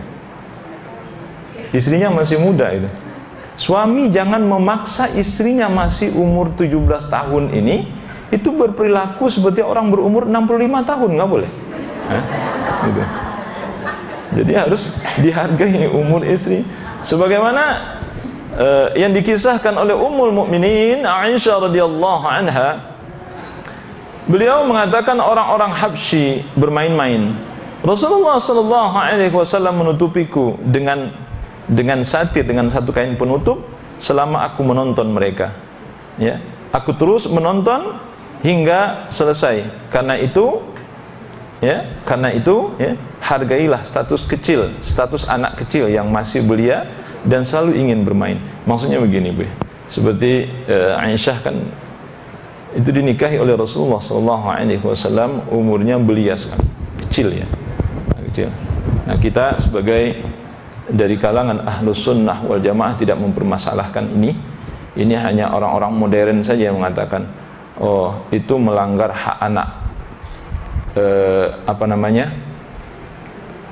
Ya betul ya, Bu ya, melanggar apanya? Hak anak gitu ya. Telah menginikan hak anak segala macam. Sebenarnya dalam Islam tidak ada masalah. Yang penting apa? Yang penting kerelaan dari walinya gitu. Kerelaan dari walinya. Nah, contohnya Rasulullah SAW setelah menikah dengan mukminin dan di Madinah itu, kalau saya tidak salah, Rasulullah tidak langsung mengajak mukminin langsung tinggal serumah dengan Rasulullah SAW di ini dulu. Nanti beberapa waktu baru diajak tinggal di rumahnya. Dan pada saat itu disebutkan Rasulullah SAW masih menghargai Aisyah sebagai anak-anak, sehingga diberikan ada boneka. Dan di sini disebutkan Aisyah itu suka melihat orang-orang suku Habsyi. Suku Habsyi itu orang-orang kulit hitam. Orang kulit hitam itu kan banyak permainan. Orang-orang kulit hitam itu ibu banyak sekali permainan yang mengasyikkan. Nah, Aisyah suka sekali melihat itu. Nabi sallallahu alaihi wasallam itu memberikan kesempatan Aisyah untuk menikmati permainan-permainan itu. Jadi apa yang diinginkan oleh anak-anak kecil misalnya yang seumuran Aisyah itu apa, seakan-akan Nabi ingin mengatakan, kamu ingin apa? Kamu ingin apa? Kamu mau ini, ini kan selama tidak melanggar syariat. Selama tidak melanggar syariat, maka Nabi SAW membiarkan Aisyah melampiaskan keinginannya. Subhanallah. Nah, itu contoh. Ini perlakuan suami yang memahami keinginan istrinya, apalagi kalau berkenaan dengan umur. Kemudian dalam riwayat yang lain, Ummul Mukminin Aisyah radhiyallahu anha menjelaskan Rasulullah SAW kadang-kadang mengajaknya untuk lomba lari. Ibu pernah nggak diajak lari sama lomba lari sama bapak? Ayo kita lari, siapa yang paling kenceng gitu kan larinya. Rasulullah SAW melakukan ini dengan istri beliau seperti Aisyah radhiyallahu anha. Jadi Rasulullah satu kali itu kadang-kadang ngajak Aisyah, ya tentu tidak di hadapan orang banyak ya, Tidak di hadapan orang banyak, maksudnya di sini ya giliran orang nggak ada gitu ya, kita lari gitu. Jangan tengah malam juga gitu nanti. Pokoknya giliran di mana orang tidak sepi itu kemudian kita pacu lari gitu. Ya, pacu lari. Maksudnya adalah ini seperti apa ya? Seperti menghargai dan ingin menyenangkan, ingin berlaku lemah lembut kepada si istri maksudnya gitu. Itu yang dimaksud di sini gitu. Nah, kadang-kadang Rasulullah yang menang, kadang-kadang Aisyah yang menang. Ya, kalau Rasulullah menang itu pada saat Aisyah sudah mulai gemuk dikatakan. Jadi Ummul Mukminin Aisyah radhiyallahu anha itu badannya sudah mulai gemuk ya, sudah mulai agak gemrot gitu. Jadi untuk lari itu tidak bisa kuat. Nah, Rasulullah sallallahu alaihi wasallam larinya juga tidak begitu kuat ya, karena Rasulullah kepada saat Aisyah radhiyallahu anha sudah berumur, itu sudah besar umurnya, sudah gadis, sudah apa namanya, sudah dewasa begitu, badannya Rasulullah sudah kelihatan tua, tidak terlalu kencang larinya, tapi karena Aisyah badannya gemuk, dia tidak bisa lari lebih cepat sehingga Rasulullah bisa mengalahkannya. Namun sebelumnya Aisyah sebelum badannya gemuk itu dialah yang sering mengalahkan Rasulullah sallallahu alaihi wasallam. Apa kata Rasulullah? Aku mengalahkanmu. Apa kata Aisyah? Aku mengalahkanmu ya Rasulullah. Nah, kemudian pada kesempatan lain kata Ummul Mukminin Aisyah radhiyallahu anha, aku pernah bermain boneka. Ini artinya Rasulullah memberikan boneka kepada Aisyah. Ibu-ibu tahu hukum boneka apa? Ibu pernah memberikan boneka kepada anak-anak? Boneka apa? Barbie. Apa lagi? Ya. Ini kan? Boneka. Nah, jadi memang dalam hal ini ada perbedaan pendapat para ulama ya Bu. Kalau ibu tanyakan kepada saya, apa hukum boneka? Apakah itu sama dengan patung? Apakah itu sama dengan gambar? Ya. Apakah sama dengan hukumnya dengan gambar yang diharamkan oleh Allah Subhanahu wa taala dan Rasul? Para ulama mengatakan khusus untuk boneka berdasarkan hadis ini, ada beberapa hadis nanti tentang boneka ini. Para ulama mengatakan kalau itu dimaksudkan untuk mainan buat anak-anak, maka halal hukumnya, boleh. Tapi ada lagi yang mengatakan halal hukumnya kalau kepalanya dipotong. Entah kalau dipotong kepalanya takut anak-anak kita jadi. Kepalanya. Biasanya ada apa? Boneka kuda, gitu kan? Boneka kuda potong kepalanya pasti anak kita nggak mau main gitu. Ya kan? Atau boneka Barbie kepalanya dipotong, anak-anak nggak mau main gitu. Pasti nggak mau main gitu. Nah, sehingga wallahu a'lam kalau kita merujuk kepada hadis, para ulama mengatakan insyaallah yang lebih rajih khusus untuk boneka. Ibu perlu catat itu khusus untuk boneka buat anak-anak ya. Tapi kalau anak-anak nanti udah di SMP, SMA itu nggak ada lagi boneka Bu ya, nggak ada lagi boneka. Ini maksudnya buat anak-anak, betul, buat anak-anak umur SD, buat anak-anak umur TK gitu. Buat anak, para ulama mengatakan itu halal dan dibolehkan. Halal dan boleh. Khusus itu ada kekhususannya. Memang secara umum kalau kita hubungkan nanti dengan keharaman patung misalnya kan gitu, keharaman gambar, nggak ada bedanya gitu sebenarnya patung dan gambar. Apa bedanya? Tidak ada bedanya sebenarnya. Tetapi para ulama mengatakan karena ada hadis secara khusus bahwa Ummul Mukminin Aisyah radhiyallahu anha itu main boneka, ada boneka. Dia memiliki boneka dan bermain dengan anak-anak sebayanya. Ini disebutkan oleh Ummul Mukminin.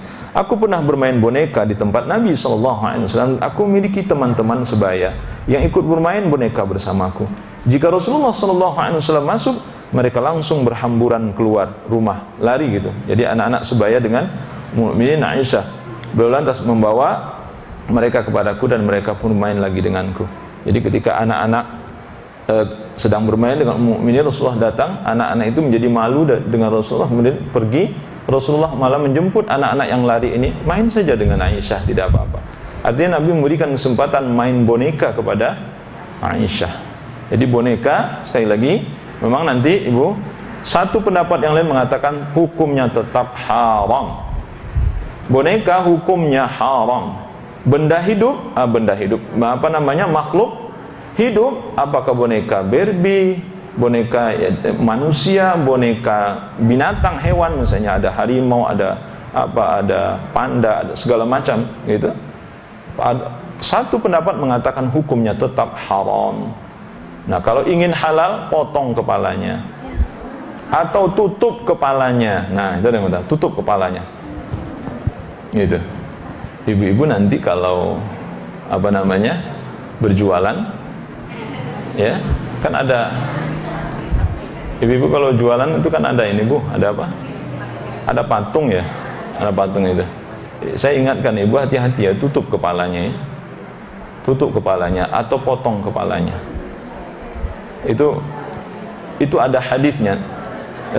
Nantilah insya Allah satu saat, atau saya tidak tahu, atau mungkin ustaz-ustaz lain sudah pernah menyampaikan ini hadis-hadis tentang patung, tentang gambar, tentang melukis segala macam itu. Nah, ini bertahap lah. Mungkin ibu-ibu yang belum mempelajari hadis ini secara khusus, mungkin agak sedikit kaget dan keberatan gitu. Ya tidak ada masalah, biasalah orang baru mendengarkan ya saya agak sedikit keberatan gitu. Tidak ada masalah sebenarnya. Tapi kalau ibu sudah mempelajari hadis-hadis ini secara khusus, maka insya Allah itu kita akan tersadar ya gitu, bahwa ternyata patung-patung, gambar-gambar itu tidak diperbolehkan.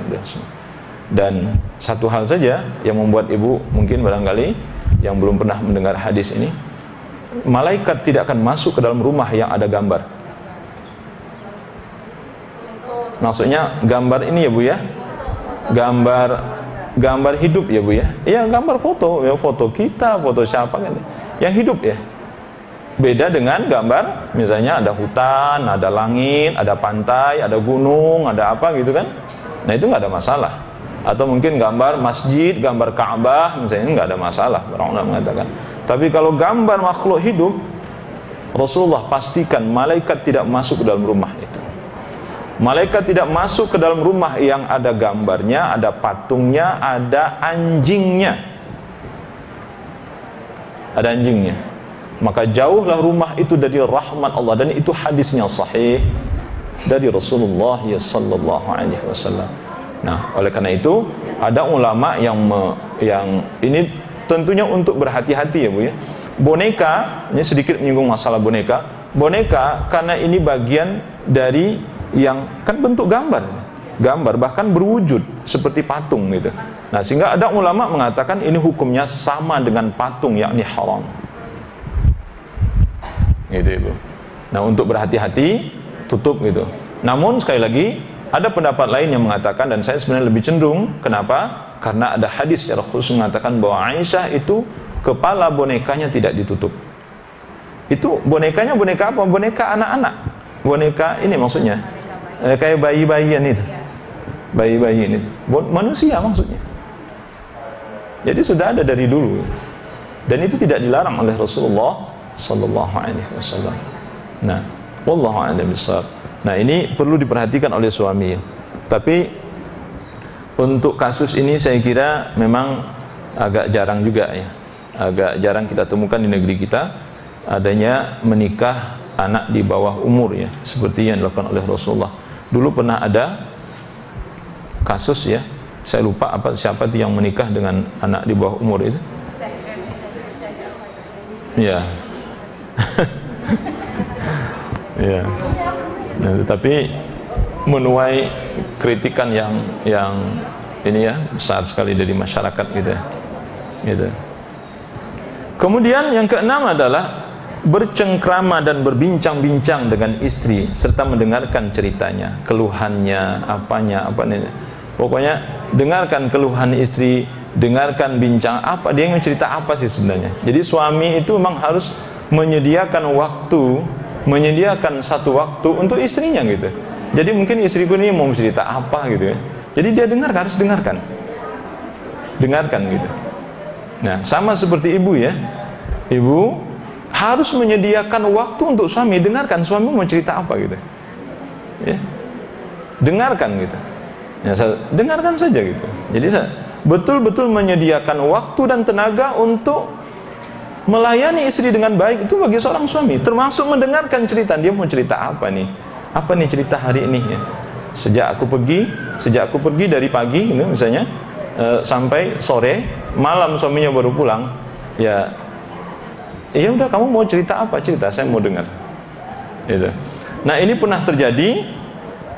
Ummul Mukminin Aisyah radhiyallahu anha menjelaskan tentang Rasulullah sallallahu alaihi wasallam itu duduk manis, bahasanya gitu. Duduk manis mendengarkan cerita Ummul Mukminin Aisyah radhiyallahu anha. Nah, ini hadis ini cukup populer ya. Jadi Aisyah menceritakan tentang ceritanya ini. Ceritanya Ummu Zar'ah. Jadi Ummu Zar'ah itu bercerita bahwa ada 11 orang istri berkumpul, masing-masing mereka sepakat untuk menceritakan aib suaminya. Ya. Nah, ini disampaikan oleh Ummul Mukminin Aisyah radhiyallahu anha, tetapi tanpa menyebutkan siapa perempuan yang berkumpul itu dan siapa suami mereka. Jadi tidak disebutkan. Jadi perempuan pertama, perempuan kedua, perempuan ketiga, perempuan keempat, perempuan kelima, keenam, ketujuh, ke-8, 9, 10 dan ke-11 gitu. Nah, ke-11 nanti Ummu Zar'ah itu, Ummu Zar'ah yang mencerita. Tapi Ummu Zar'ah menceritakan tentang kebaikan suaminya. Jadi kalau kebaikan suami boleh diceritakan. Keburukan istri, aib suami tidak boleh diceritakan. Itu hukumnya haram. Tidak diperbolehkan. Gitu. Jadi mendengar cerita Ummul Mukminin Aisyah radhiyallahu anha, Rasulullah duduk ya. Seperti orang, sebagaimana layaknya seorang mendengarkan cerita gitu. Jadi mendengarkan cerita istrinya mau cerita apa ini ya, tentang anak-anaknya, bagaimana anak kita hari ini, ya kan, apa yang dilakukan oleh si kecil, apa prestasinya ya hari ini, itu harus dengarkan cerita istri, harusnya seperti itu. Nah, jadi apa kata Aisyah radhiyallahu anha? Rasulullah bersabda, aku bagimu seperti Abu Zar'ah bagi Ummu Zar'ah. Aku bagimu seperti Abu Zar'ah bagi Ummu Zar'ah. Jadi maksudnya Rasulullah ingin katakan bahwa dia itu bisa menjadi Abu Zar'ah bagi Ummu Zar'ah. Aku ini bisa menjadi Abu Zar'ah bagi Ummu Zar'ah, seperti aku bisa memberikan perlakuan seperti yang dilakukan oleh Abu Zar'ah terhadap Ummu Zar'ah. Itu maksudnya. Nah, ibu-ibu yang dirahmati Allah Subhanahu wa taala. Kemudian yang ketujuh, mengajarkan perkara-perkara agama kepada istri dan memotivasinya untuk taat kepada Allah Subhanahu wa taala. Nah, ibu-ibu yang dirahmati Allah Subhanahu wa taala, idealnya seorang suami itu adalah orang yang faham dengan agama. Idealnya gitu. Atau kalau dia tidak begitu faham dengan agama, harusnya ketika dia menginjak berumah tangga, maka harus ada usaha keras yang dia lakukan agar dia lebih paham agama dari istrinya. Harusnya seperti itu. Kenapa? Karena kewajiban bagi suami dan hak istri atas suami mengajarkan agama. Itu hak istri. Nah, oleh karena itu Rasulullah SAW memerintahkan kepada suami-suami untuk mengajarkan istri-istrinya akan perkara-perkara agama dan memerintahkan mereka dan mengajak mereka untuk taat kepada Allah Subhanahu wa taala dan Rasul. Nah, ini kunci sebenarnya kebahagiaan dalam rumah tangga. Saya selalu menyebutkan tunkahul mar'atu li arba'. Rasulullah mengatakan wanita itu dinikahi karena 4 hal. Yang pertama, limaliha wa lihasabiha wa lijamaliha wa lidiniha. Kata Rasulullah, wanita itu dinikahi karena 4 hal. Yang pertama karena hartanya, karena keturunannya, karena kecantikannya, karena agamanya. Nah, tapi Nabi mengatakan fadhfar bidzatid din taribat yadak. Prioritaskanlah agamanya, taribat yadak. Nah, niscaya engkau akan selamat, taribat yadak, engkau akan selamat, kata Rasulullah sallallahu alaihi wasallam. Kebahagiaan rumah tangga ditentukan oleh seberapa kadar agama yang ada pada suami dan istri. Saya ulangi, Bu, ya. Kebahagiaan dalam rumah tangga, apa yang disebut dengan sakinah, mawaddah dan rahmah Allah turun juga ke dalam keluarga itu sangat ditentukan seberapa kadar agama ada pada diri suami dan istri, dan seberapa kadar ketaatan yang ada pada diri suami dan istri di dalamnya. Itu penting sekali, karena tidak mungkin rumah tangga dibangun dengan tanpa memahami agama, dengan tanpa ketaatan kepada Allah Subhanahu wa taala. Oleh karena itu dalam surah At-Tahrim, surah yang ke-66 ayat 6, Allah berfirman, ya ayyuhalladzina amanu qu anfusakum wa ahlikum nara. Wahai orang-orang yang beriman, kata Allah, jagalah dirimu dan keluargamu dari neraka yang waquduhan nas wal hijarah, yang bahan bakarnya adalah dari manusia dan batu, kata Allah. Nah, jadi ini ayat yang memerintahkan kepada suami untuk membimbing istrinya. Nah, misalnya saja membangunkan tengah malam untuk sholat, misalnya ini disebutkan oleh Rasulullah sallallahu alaihi wasallam, rahimallahu rajulan qama minal lail fa shalla thumma ayqadha imra'atahu fa shallat fa in abat fadaha fi wajhiha al-ma' wa rahimallahu imra'atan qamat minal lail فصلت ثم أيقظت زوجها فصلى فإن أبى نضحت في وجهه الماء.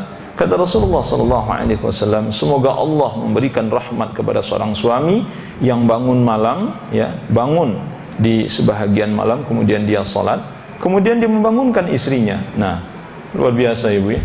Ibu, jadi begitu. Bahkan kalau suami kita misalnya lupa, ingatkan, nanti jangan lupa bangunin saya, ya, yang bangunin saya malam. Jadi ibu bayangkan kalau suami istri kompak, ya, tahajud, sama-sama tahajudnya, duha tidak pernah ketinggalan, apalagi puasa sunnah Senin Kamis jalan terus misalnya gitu, sedekah jalan terus, baca Al-Quran satu hari satu juz, kemudian apalagi ya, kebaikan-kebaikan yang lainnya gitu, tutur kata dijaga, sopan santun sikap dijaga. Ibu bayangkan rumah tangga ini jadi apa gitu. Subhanallah. Nah itu. Jadi tidak cukup hanya sekedar sholat 5 waktu ya. Sholat 5 waktu itu yang wajib. Justru tingkat keimanan seseorang itu, para ulama menentukan di mana letaknya ibu. Itu terletak pada amal-amal sunnah. Kalau ingin melihat tingkat keimanan seseorang, lihat amal-amal sunnahnya. Kalau amal-amal sunnahnya banyak, kalau amal-amal sunnahnya sesuai dengan apa yang dituntunkan oleh Rasulullah SAW, hidup di dalam dirinya, saksikanlah bahwa orang ini imannya baik. Kalau imannya baik, insya Allah rumah tangganya baik. Gitu. Insya Allah rumah tangganya baik. Gitu. Kalau imannya baik, rumah tangganya insya Allah baik. Bayangkan, setiap malam suami istri tahajud. Kecuali kalau dia dalam keadaan sakit, tahajud terus. Ya Allah. Hanya mengharap ridha Allah Subhanahu wa taala. Demikian juga Rasulullah sallallahu alaihi wasallam mendoakan, rahimallahu imra'atan. Semoga Allah merahmati seorang istri yang bangun malam, kemudian dia salat dan membangunkan suaminya. Ya Allah. Nah, ini kan kepedulian terhadap pasangan sebenarnya. Jadi, kalau taat jangan taat sendiri. Kalau pintar, jangan pintar sendiri. Kalau faham, jangan faham sendiri. Kalau menuntut ilmu, jangan sendiri-sendiri. Gitu. Jadi, suami juga harus diajak. Gitu. Makanya ibu-ibu, misalnya, karena saat ini kalau saya perhatikan, itu kecenderungan ibu-ibu, alhamdulillah, ya alhamdulillah, kalau dari segi jumlah, gitu, jumlah bukan persentase. Kalau dari segi jumlah, ibu-ibu, alhamdulillah, boleh dikatakan lebih banyak daripada bapak yang menuntut ilmu, ya. Nah, ini berarti kesempatan bagi ibu-ibu itu lebih banyak dibandingkan dengan bapak-bapak. Dan ibu-ibu menuntut ilmu itu motivasi bapak-bapak. Suami-suami itu harus dimotivasi gitu. Jangan ibu rajin menuntut ilmu kemudian bapak nggak pernah menuntut ilmu. Itu nanti timpang jalannya gitu. Dan ibu akan rasakan nanti ketidaknyamanan itu gitu. Banyak hal yang ibu pahami tapi suami tidak paham. Banyak hal yang harusnya suami ibu tuh begini tapi tidak begini gitu. Seperti apa yang ibu pahami? Karena dia tidak paham. Nah, oleh karena itu wajib adalah satu keharusan, ya. Sebenarnya ini hak timbal balik, ya. Kewajiban timbal balik antara suami istri gitu. Kalau istri lebih dulu ternyata lebih paham terhadap agama ini, maka dialah yang mengajak suaminya gitu. Tapi kalau suami, nah harusnya memang suamilah yang membimbing istrinya di rumah gitu. Kemudian yang kedelapan, mengabaikan beberapa kesalahan istri selama tidak melanggar syariat. Nah, ini penting. Ini penting sekali. Ibu-ibu pernah melihat suami itu pengennya istrinya itu ideal gitu, sempurna. Dia ingin menuntut kesempurnaan dari suaminya. Aku pengennya kamu itu begini. Pernah ibu lihat gitu suaminya? Pengennya maunya ya apa yang ingin dia inginkan saja gitu. Pengennya sempurna aja gitu. Dia tidak ingin istrinya ada cacatnya ini segala macam. Pokoknya apa yang dilakukan itu harus sempurnanya. Ada gitu. Memang ada suami-suami seperti itu. Oleh karena itu kata Rasulullah SAW, yang paling baik itu adalah la yafraq mu'minun mu'minatan. Janganlah seorang mukmin laki-laki membenci mukmin perempuan. In kariha minha khuluqan. Jika apabila ia tidak menyukai satu sifat darinya.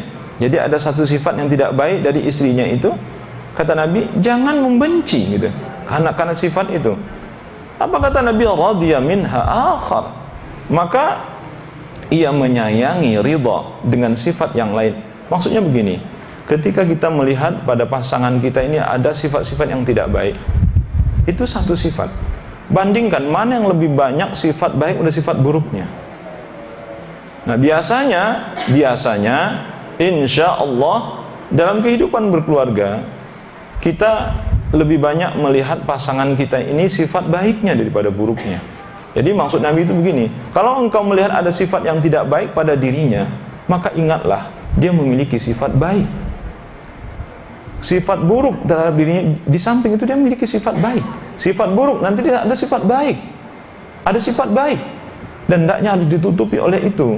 Jadi jangan karena ada satu keburukan, satu kejelekan, ada satu yang tidak kita sukai dari pasangan kita, dari istri kita, misalnya kalau dari suami ini, langsung dia membenci istrinya, langsung dia mengeluarkan kata-kata yang tidak mengenakkan, misalnya mencaci maki, merendahkan istrinya. Naudzubillah min dzalik. Jangan sampai seperti itu. Itu hak istri ya, untuk tidak dilecehkan, untuk tidak direndahkan. Hak seorang istri itu tidak direndahkan, dan tidak ada hak suami walaupun ada sesuatu yang tidak dia inginkan dari istrinya itu, ada sifat-sifat buruk dari istrinya, tidak berhak dia merendahkan orang. Nah, ini pelajaran penting saya kira ibu ya. Jadi gini bu, sebenarnya ini bukan suami istri saja, dalam kehidupan sehari-hari juga. Kalau ada kita melihat sifat yang tidak baik pada diri seseorang, apakah itu menjadi hak kita untuk melecehkan dan merendahkan dia? Tidak diperbolehkan. Ya, jadi keburukan sifat seseorang itu bukan menjadi hak bagi kita untuk merendahkan dia. Kalau kita melihat ada yang tidak baik, maka nasihati dia, itu yang benar, bukan merendahkan orang. Nah inilah yang salah selama ini. Kita melihat ada yang tidak baik pada orang lain, termasuk pada pasangan kita. Kadang-kadang kita mengeluarkan kata-kata yang tidak pantas gitu. Itu yang tidak benar sebenarnya. Harusnya apa? Harusnya nasihati gitu. Nah termasuk kepada anak-anak gitu. Saya pernah melihat ya, ada orang tua yang kadang-kadang kasar sekali kepada anaknya. Anak-anak dia tahu apa gitu. Anak-anak akalnya belum sempurna. Akal anak-anak itu belum sempurna. Anak-anak ya bu ya, umur SD itu akalnya belum sempurna. Apalagi kalau belum akil balik. Yang sudah akil baliknya umur-umur SMP juga akalnya belum sempurna. Di SMA juga anak akalnya belum sempurna. Betul ya bu ya, di SMA itu. Oleh karena itu sama sekali kita tidak berhak mengeluarkan kata-kata yang tidak senonoh, yang tidak pantas untuk seorang anak gitu. Dan itu dosa sebenarnya bagi kita gitu. Apalagi kalau kita hubungkan dengan hadis Rasulullah, apa yang keluar dari mulut kita sebagai orang tua itu adalah doa untuk anak-anak kita. Kalau ibu mengeluarkan kata-kata yang tidak baik kepada anak-anak, maka itu doa untuknya, ketidakbaikan. Oleh karena itu kendalikan diri kita, dan kita harus ingat, bukan hak kita untuk mengatakan perkataan-perkataan yang tidak baik kepada siapapun, kepada suami, kepada anak-anak kita, termasuk kepada orang lain. Tidak ada hak kita untuk mengeluarkan kata-kata yang tidak baik. Ibu-ibu yang dirahmati Allah Subhanahu wa taala. Kemudian tidak menyakitinya dengan memukulnya. Tidak boleh menyakiti dengan memukuli wajahnya dan mencelanya dengan perkataan-perkataan buruk tadi sudah kita katakan itu. Nah, kata Nabi SAW, la tadribil wajah wa la tuqabbih. Kata Nabi, jangan memukul wajah dan jangan mengeluarkan kata-kata kotor. Jangan mencela, mencaci maki, tidak diperbolehkan gitu. Jadi, nah kalau begitu, boleh dong suami memukul istri, boleh ibu.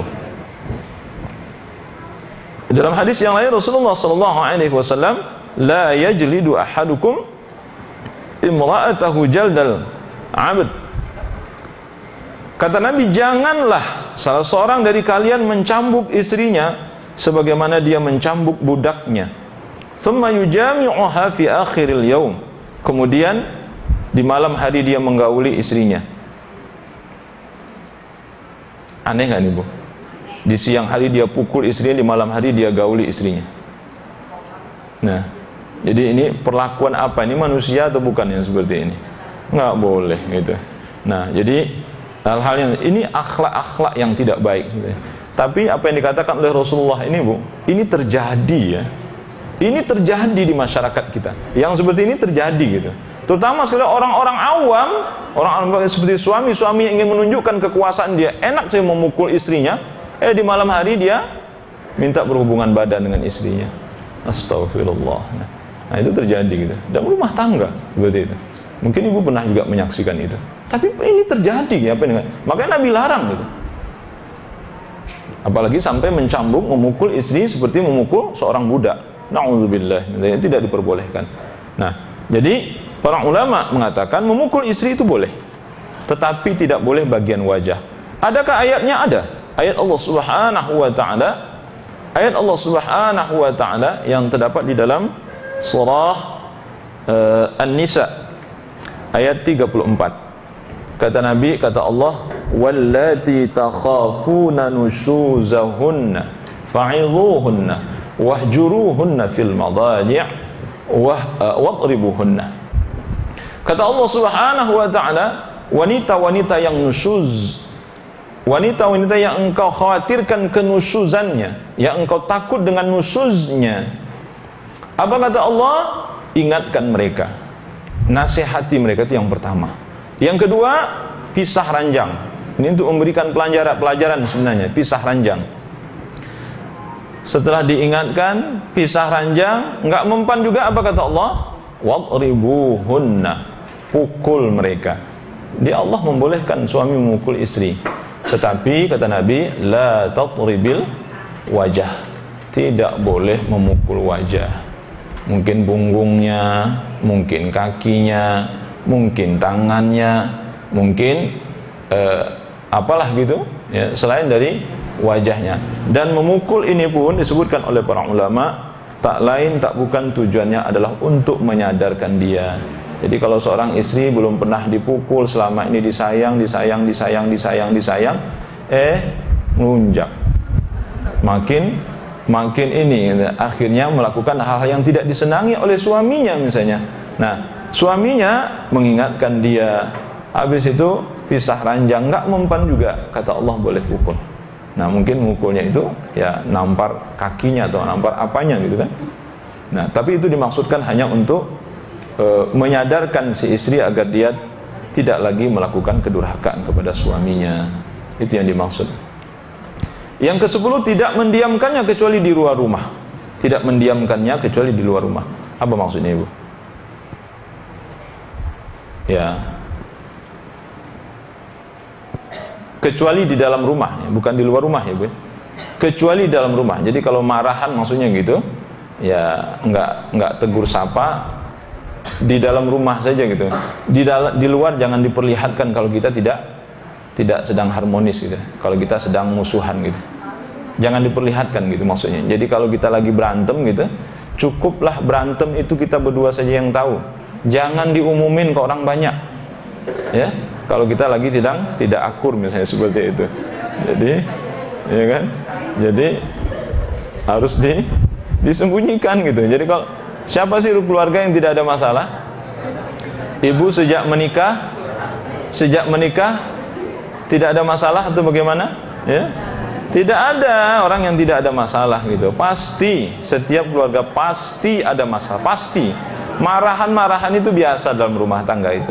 Nah, tidak menegurnya beberapa saat itu biasa dalam rumah tangga. Tetapi mendiamkannya, kata Nabi SAW, hendaklah dalam rumah saja. Kalau di luar, perlihatkan seakan-akan kita tidak ada masalah gitu.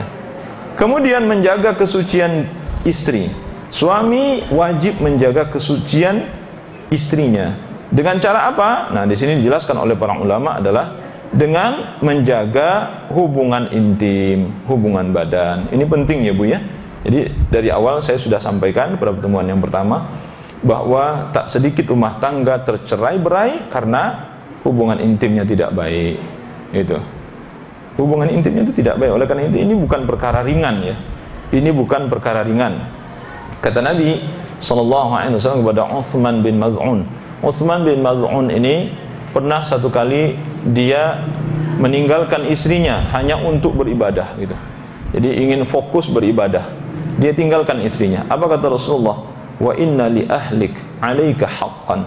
Sesungguhnya istrimu itu memiliki hak atas dirimu. Kalau engkau tinggalkan dia, bagaimana nanti kalau dia membutuhkan engkau? Dia ingin ditemani tidurnya. Dia ingin berhubungan badan denganmu misalnya. Kamu tidak ada di tempat. Itu celaka jadinya gitu. Itu membuat rumah tangga menjadi berantakan gitu. Sekali dua kali tidak ada masalah, tapi kalau sudah agak keseringan gitu, makanya ada istri-istri yang kesepian, kemudian nanti nyeleweng. Na'udzubillahi min dzalik. Sehingga dikatakan oleh Imam Abu Hanifah, Imam Ahmad dan Imam Ibnu Taimiyah rahimahullah juga memilih pendapat ini, mengatakan suami melakukan hubungan badan dengan istri itu hukumnya wajib. Hukumnya adalah wajib dan itu menjadi hak istri yang wajib ditunaikan oleh seorang suami. Wallahu a'lam bishawab. Kemudian yang ke-12 mengizinkannya jika ia pamit untuk ikut sholat berjamaah, ya, untuk ikut sholat berjamaah, untuk mengunjungi keluarganya dan bahkan termasuk untuk menuntut ilmu di jalan Allah Subhanahu wa taala. Nah, namun para ulama mengatakan selama hal ini selamat dari fitnah, aman dari fitnah. Itu syaratnya Bu ya. Salat berjamaah, mengunjungi keluarga, menuntut ilmu di jalan Allah seperti yang Ibu lakukan saat ini. Tapi syaratnya para ulama mengatakan selamat dari fitnah atau aman dari fitnah. Yang ke-13 tidak membocorkan rahasia istri dan membeberkan membeberkan aibnya kepada orang lain. Ini suami sama seperti istri juga tidak boleh membeberkan aib suaminya kepada orang lain. Yang ke-14 menjaga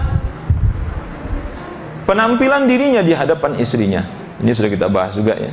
Apa kata Ibnu Abbas itu? Aku ingin sekali tampil menarik di hadapan istriku, sebagaimana keinginanku agar ia tampil cantik di hadapanku. Sebab Allah Subhanahu wa taala menyebutkan bahwa para istri itu memiliki hak yang seimbang dengan kewajiban menurut cara yang ma'ruf. Jadi artinya kalau seorang suami menginginkan istrinya tampil cantik, menawan, segala macam gitu, dia ingin istrinya ini selalu menarik daripada ingin dia senang memperhatikannya. Maka kata Ibnu Abbas, aku ingin sebenarnya tampil menarik di hadapan istriku sebagaimana keinginanku dia berpenampilan menarik di hadapanku. Nah, sehingga membacakan surah Al-Baqarah ayat 228 ini. Surah Al-Baqarah ayat 228 itu dalilnya Bu ya. Kemudian berbaik sangka kepadanya. Ini penting Ibu ya, penting sekali. Nah, baik suami maupun istri. Suami kalau melihat istrinya misalnya dengan laki-laki lain yang tidak dia kenal, jangan langsung su'udzon. Demikian juga si istri melihat suaminya dengan perempuan lain misalnya, jangan langsung su'udzon. Itu tidak boleh sebenarnya. Apalagi kalau kehidupan rumah tangga kita selama ini akur misalnya gitu. Ya Bu ya? Jadi kalau kehidupan rumah tangga selama ini akur, kita saling mempercayai, bahkan sudah hidup berumah tangga lebih dari 10 tahun ya. Lebih dari 10 tahun dah, puluhan tahun hidup berumah tangga dan tidak pernah ada kecurigaan dalam hati bahwa pasangan kita ini berkhianat gitu misalnya. Tapi tiba-tiba satu saat ya, istri kita ini ada laki-laki di dekatnya. Ini ada apa ini sebenarnya? Laki-laki itu kita tidak kenal. Ini pernah terjadi pada Abu Bakar As-Siddiq radhiyallahu an. Abu Bakar As-Siddiq radhiyallahu an pernah melihat istrinya gitu. Melihat istrinya itu dia pulang ke rumah. Abu Bakar sedang tidak berada di rumah. Begitu dia masuk dalam rumahnya, ada laki-laki dalam rumah itu. Ada laki-laki dalam rumah itu. Kemudian Abu Bakar mengadukan hal ini kepada Rasulullah sallallahu alaihi wasallam. Apa jawab Nabi?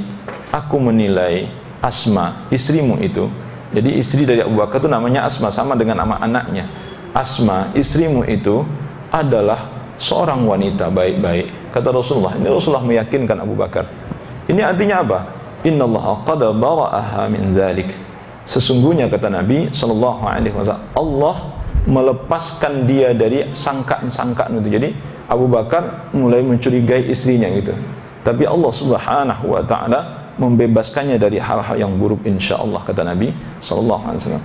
Kemudian setelah itu apa? Nabi umumkan kepada para sahabat, la yadkhulanna rajulun ba'da yaumi hadza ala maghibatin illa wa ma'ahu rajulun aw ithnan. Kata Nabi sallallahu alaihi wasallam, mulai hari ini kata Nabi, jangan sekali-kali seorang laki-laki menemui seorang wanita di rumahnya ketika suaminya tidak berada di rumah, kecuali bersama seorang atau dua orang lainnya. Kecuali bersama seorang atau dua orang lainnya. Ya, kecuali kalau mungkin ibu ada orang di rumah gitu kan, atau ada mahram di rumah, adik laki-laki atau anak laki-laki atau paman atau bapak di rumah. Nah, kecuali itu kata Rasulullah. Jadi kalau tidak diperbolehkan. Jadi hadis ini melarang seorang istri memasukkan seorang laki-laki yang bukan mahramnya ke dalam rumah. Dan yang terakhir, bersikap adil di antara istri-istri yang lain ya saat memberikan makan, minum, pakaian dan tempat tinggal. Ini khususnya bagi orang yang berpoligami. Jadi bagi yang punya istri lebih, istri mendapatkan hak dan wajib mendapatkan hak yang sama dengan istri-istri yang lain. Ya Bu ya. Jadi sebenarnya yang sudah dimiliki oleh istri yang pertama misalnya itu sudah haknya dia. Tetapi untuk kehidupan sehari-hari itu memiliki hak yang sama. Pertama, kedua, ketiga, dan keempat itu memiliki hak yang sama. Ya, terutama sekali melihat jumlah anak yang mereka miliki. Kalau istri pertama misalnya anaknya lebih banyak, ya tentu lebih banyak nafkahnya. Istri yang kedua anak cuma satu, istri yang ketiga tidak punya anak misalnya, istri yang keempat tidak punya anak, pasti berbeda nafkahnya. Wallahu a'lam bishawab. Nah, inilah beberapa hak seorang istri yang wajib ditunaikan oleh suaminya. Kalau ada pertanyaan, beberapa sekitar 5 menit ya Bu, 5 menit. Ya, ada pertanyaan Ibu? Ya, silakan Bu. Ya.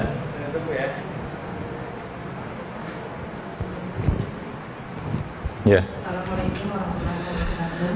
Waalaikumsalam. Tadi yang seperti Ustaz sebutkan, kalau apabila istri ini kan kita banyak mencari ilmu keluar ya Ustaz ya. Yeah. Karena sepertinya ibu-ibu itu lebih gampang untuk keluar mencari ilmu dibanding bapak-bapak yang bekerja. Nah, di sini timbullah masalah Ustaz. Sementara kita belajar, sang suami kurang gitu loh. Mungkin dia hanya mendengar dari ceramah setiap Jumat di masjid. Sementara kita seminggu itu bisa 3 atau 4 kali kita cari kajian. Nah, ketimpangan itu mulai timbul Ustaz. Sementara si suami itu kan pawang gitu. Dia apabila di nasihat atau paling tidak istrinya mengingatkan itu kadang kurang bisa menerima. Karena dia merasa pemimpin itulah. Nah, ketimpangan itu timbulnya itu kadang menjadi perselisihan tapi yang tidak besar lah gitu. Tapi kadang saya itu merasa harusnya saya ini mendapat bimbingan dari suami gitu. Nah, itu gimana cara mensikapinya? Mungkin bukan saya aja itu. Terima kasih. Assalamualaikum warahmatullahi wabarakatuh. Assalamualaikum warahmatullahi wabarakatuh. Nah, ya Bu ya, saya langsung jawab dulu ya. Jadi disinilah sebenarnya kita ini sudah dikuasai oleh kehidupan modern ya, pola bekerja, sehingga hari kita itu habis untuk bekerja. hari kita habis untuk bekerja gitu. Dulu kalau kita lihat ibu ya, di zaman Rasulullah itu bekerja itu keluar dari rumah setelah duha. Setelah duha keluar dari rumah. Nanti pulang ke rumah itu asar. Jadi setelah asar itu kalau kita perhatikan tidak ada lagi aktivitas harusnya. Nah, sebenarnya kan masih banyak waktu kan untuk belajar sebenarnya kalau polanya seperti itu. Kalau sistem ini yang kita pakai. Tapi ternyata kita berbeda saat ini. Bekerja inilah, kalau kita perhatikan sebahagian besar dari para suami bekerja, berangkat bahkan ada yang sebelum subuh berangkat dari rumah gitu. Pulang nanti malam. Memang kapan untuk menuntut ilmu gitu? Betul ya? Jadi seakan-akan menghidup ini dipersembahkan untuk bekerja, untuk dunia saja. Nah ini sebenarnya sebuah pola yang salah sebenarnya. Ada yang salah dengan pola kerja kita sebenarnya. Gitu. Itu saya menanggapi dari sisi itu dulu. Nah kemudian bagaimana mengatasinya? Itu tadi memanfaatkan waktu seperti Sabtu dan Ahad. Sabtu dan Ahad itu. Ternyata Sabtu dan Ahad saja tidak cukup. Tidak cukup dari apa? Tidak cukup dari istrinya. Istrinya itu lebih banyak menuntut ilmu gitu. Ya kan? Nah, sedangkan si istri merasakan harusnya dia yang mendapat bimbingan dari suami, tapi ternyata suami tidak lebih paham darinya gitu.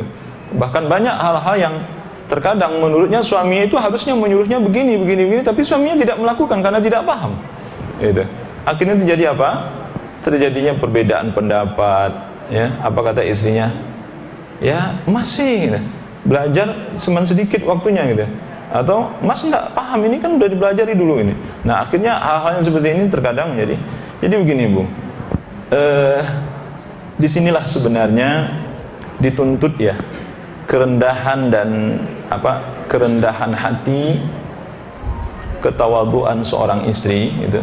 Walaupun mungkin dalam banyak hal kita lebih paham dan itu sebagai akibat dari banyaknya waktu kita menuntut ilmu. Namun saya kira disitulah sebenarnya seorang istri terkadang juga harus menahan diri gitu ya. Jadi tidak memaksakan ketika suami kita tidak paham dengan sesuatu, ya justru disitulah nanti kita memberikan masukan.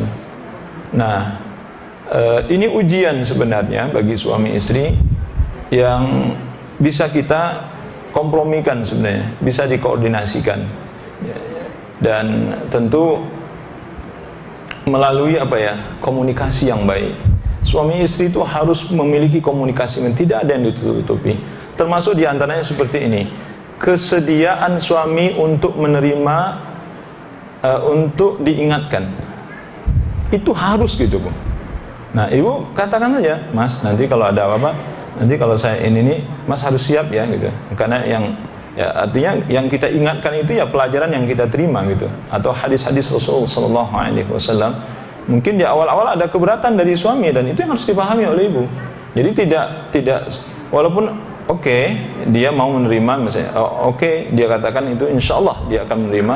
Tapi saat dimana kita ingatkan dia tidak menerima misalnya, ibu harus paham juga pada saat itu. Karena satu hal ibu ya, orang tidak bisa serta-merta berubah. Itu yang harus dipahami setiap kita. Siapapun, tidak ada orang yang serta-merta bisa berubah, nggak bisa. Sekalipun sudah kita baca, ini ayat Allah lah, ini hadis Rasulullah, ini sunnah Nabi SAW, sudah kita jelaskan begitu. Dan kita berharap betul kalau dia bisa langsung berubah, belum tentu gitu. Walaupun sudah kita katakan ini ayat Allah, ini hadis Nabi, belum tentu orang bisa berubah. Nah, kenapa? Karena kita harus ingat, seseorang memiliki hawa nafsu. Hawa nafsu inilah yang menghalangi dia untuk menerima kebenaran itu utuh dan langsung saat itu. Mungkin kalau kita sabar, insya Allah lain waktu dia akan menerima ini, insya Allah. Saya kira itu aja Bu. Ini butuh kesabaran sebenarnya untuk menghadapi suami-suami seperti itu. Apalagi kita tahu keterbatasannya untuk tidak bisa menuntut ilmu sebanyak ibu misalnya gitu.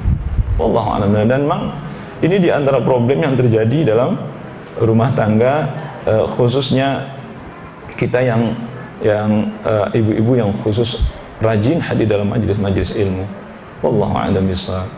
Saya kira ini ibu, ya silakan ibu. Pak, terima kasih waktunya.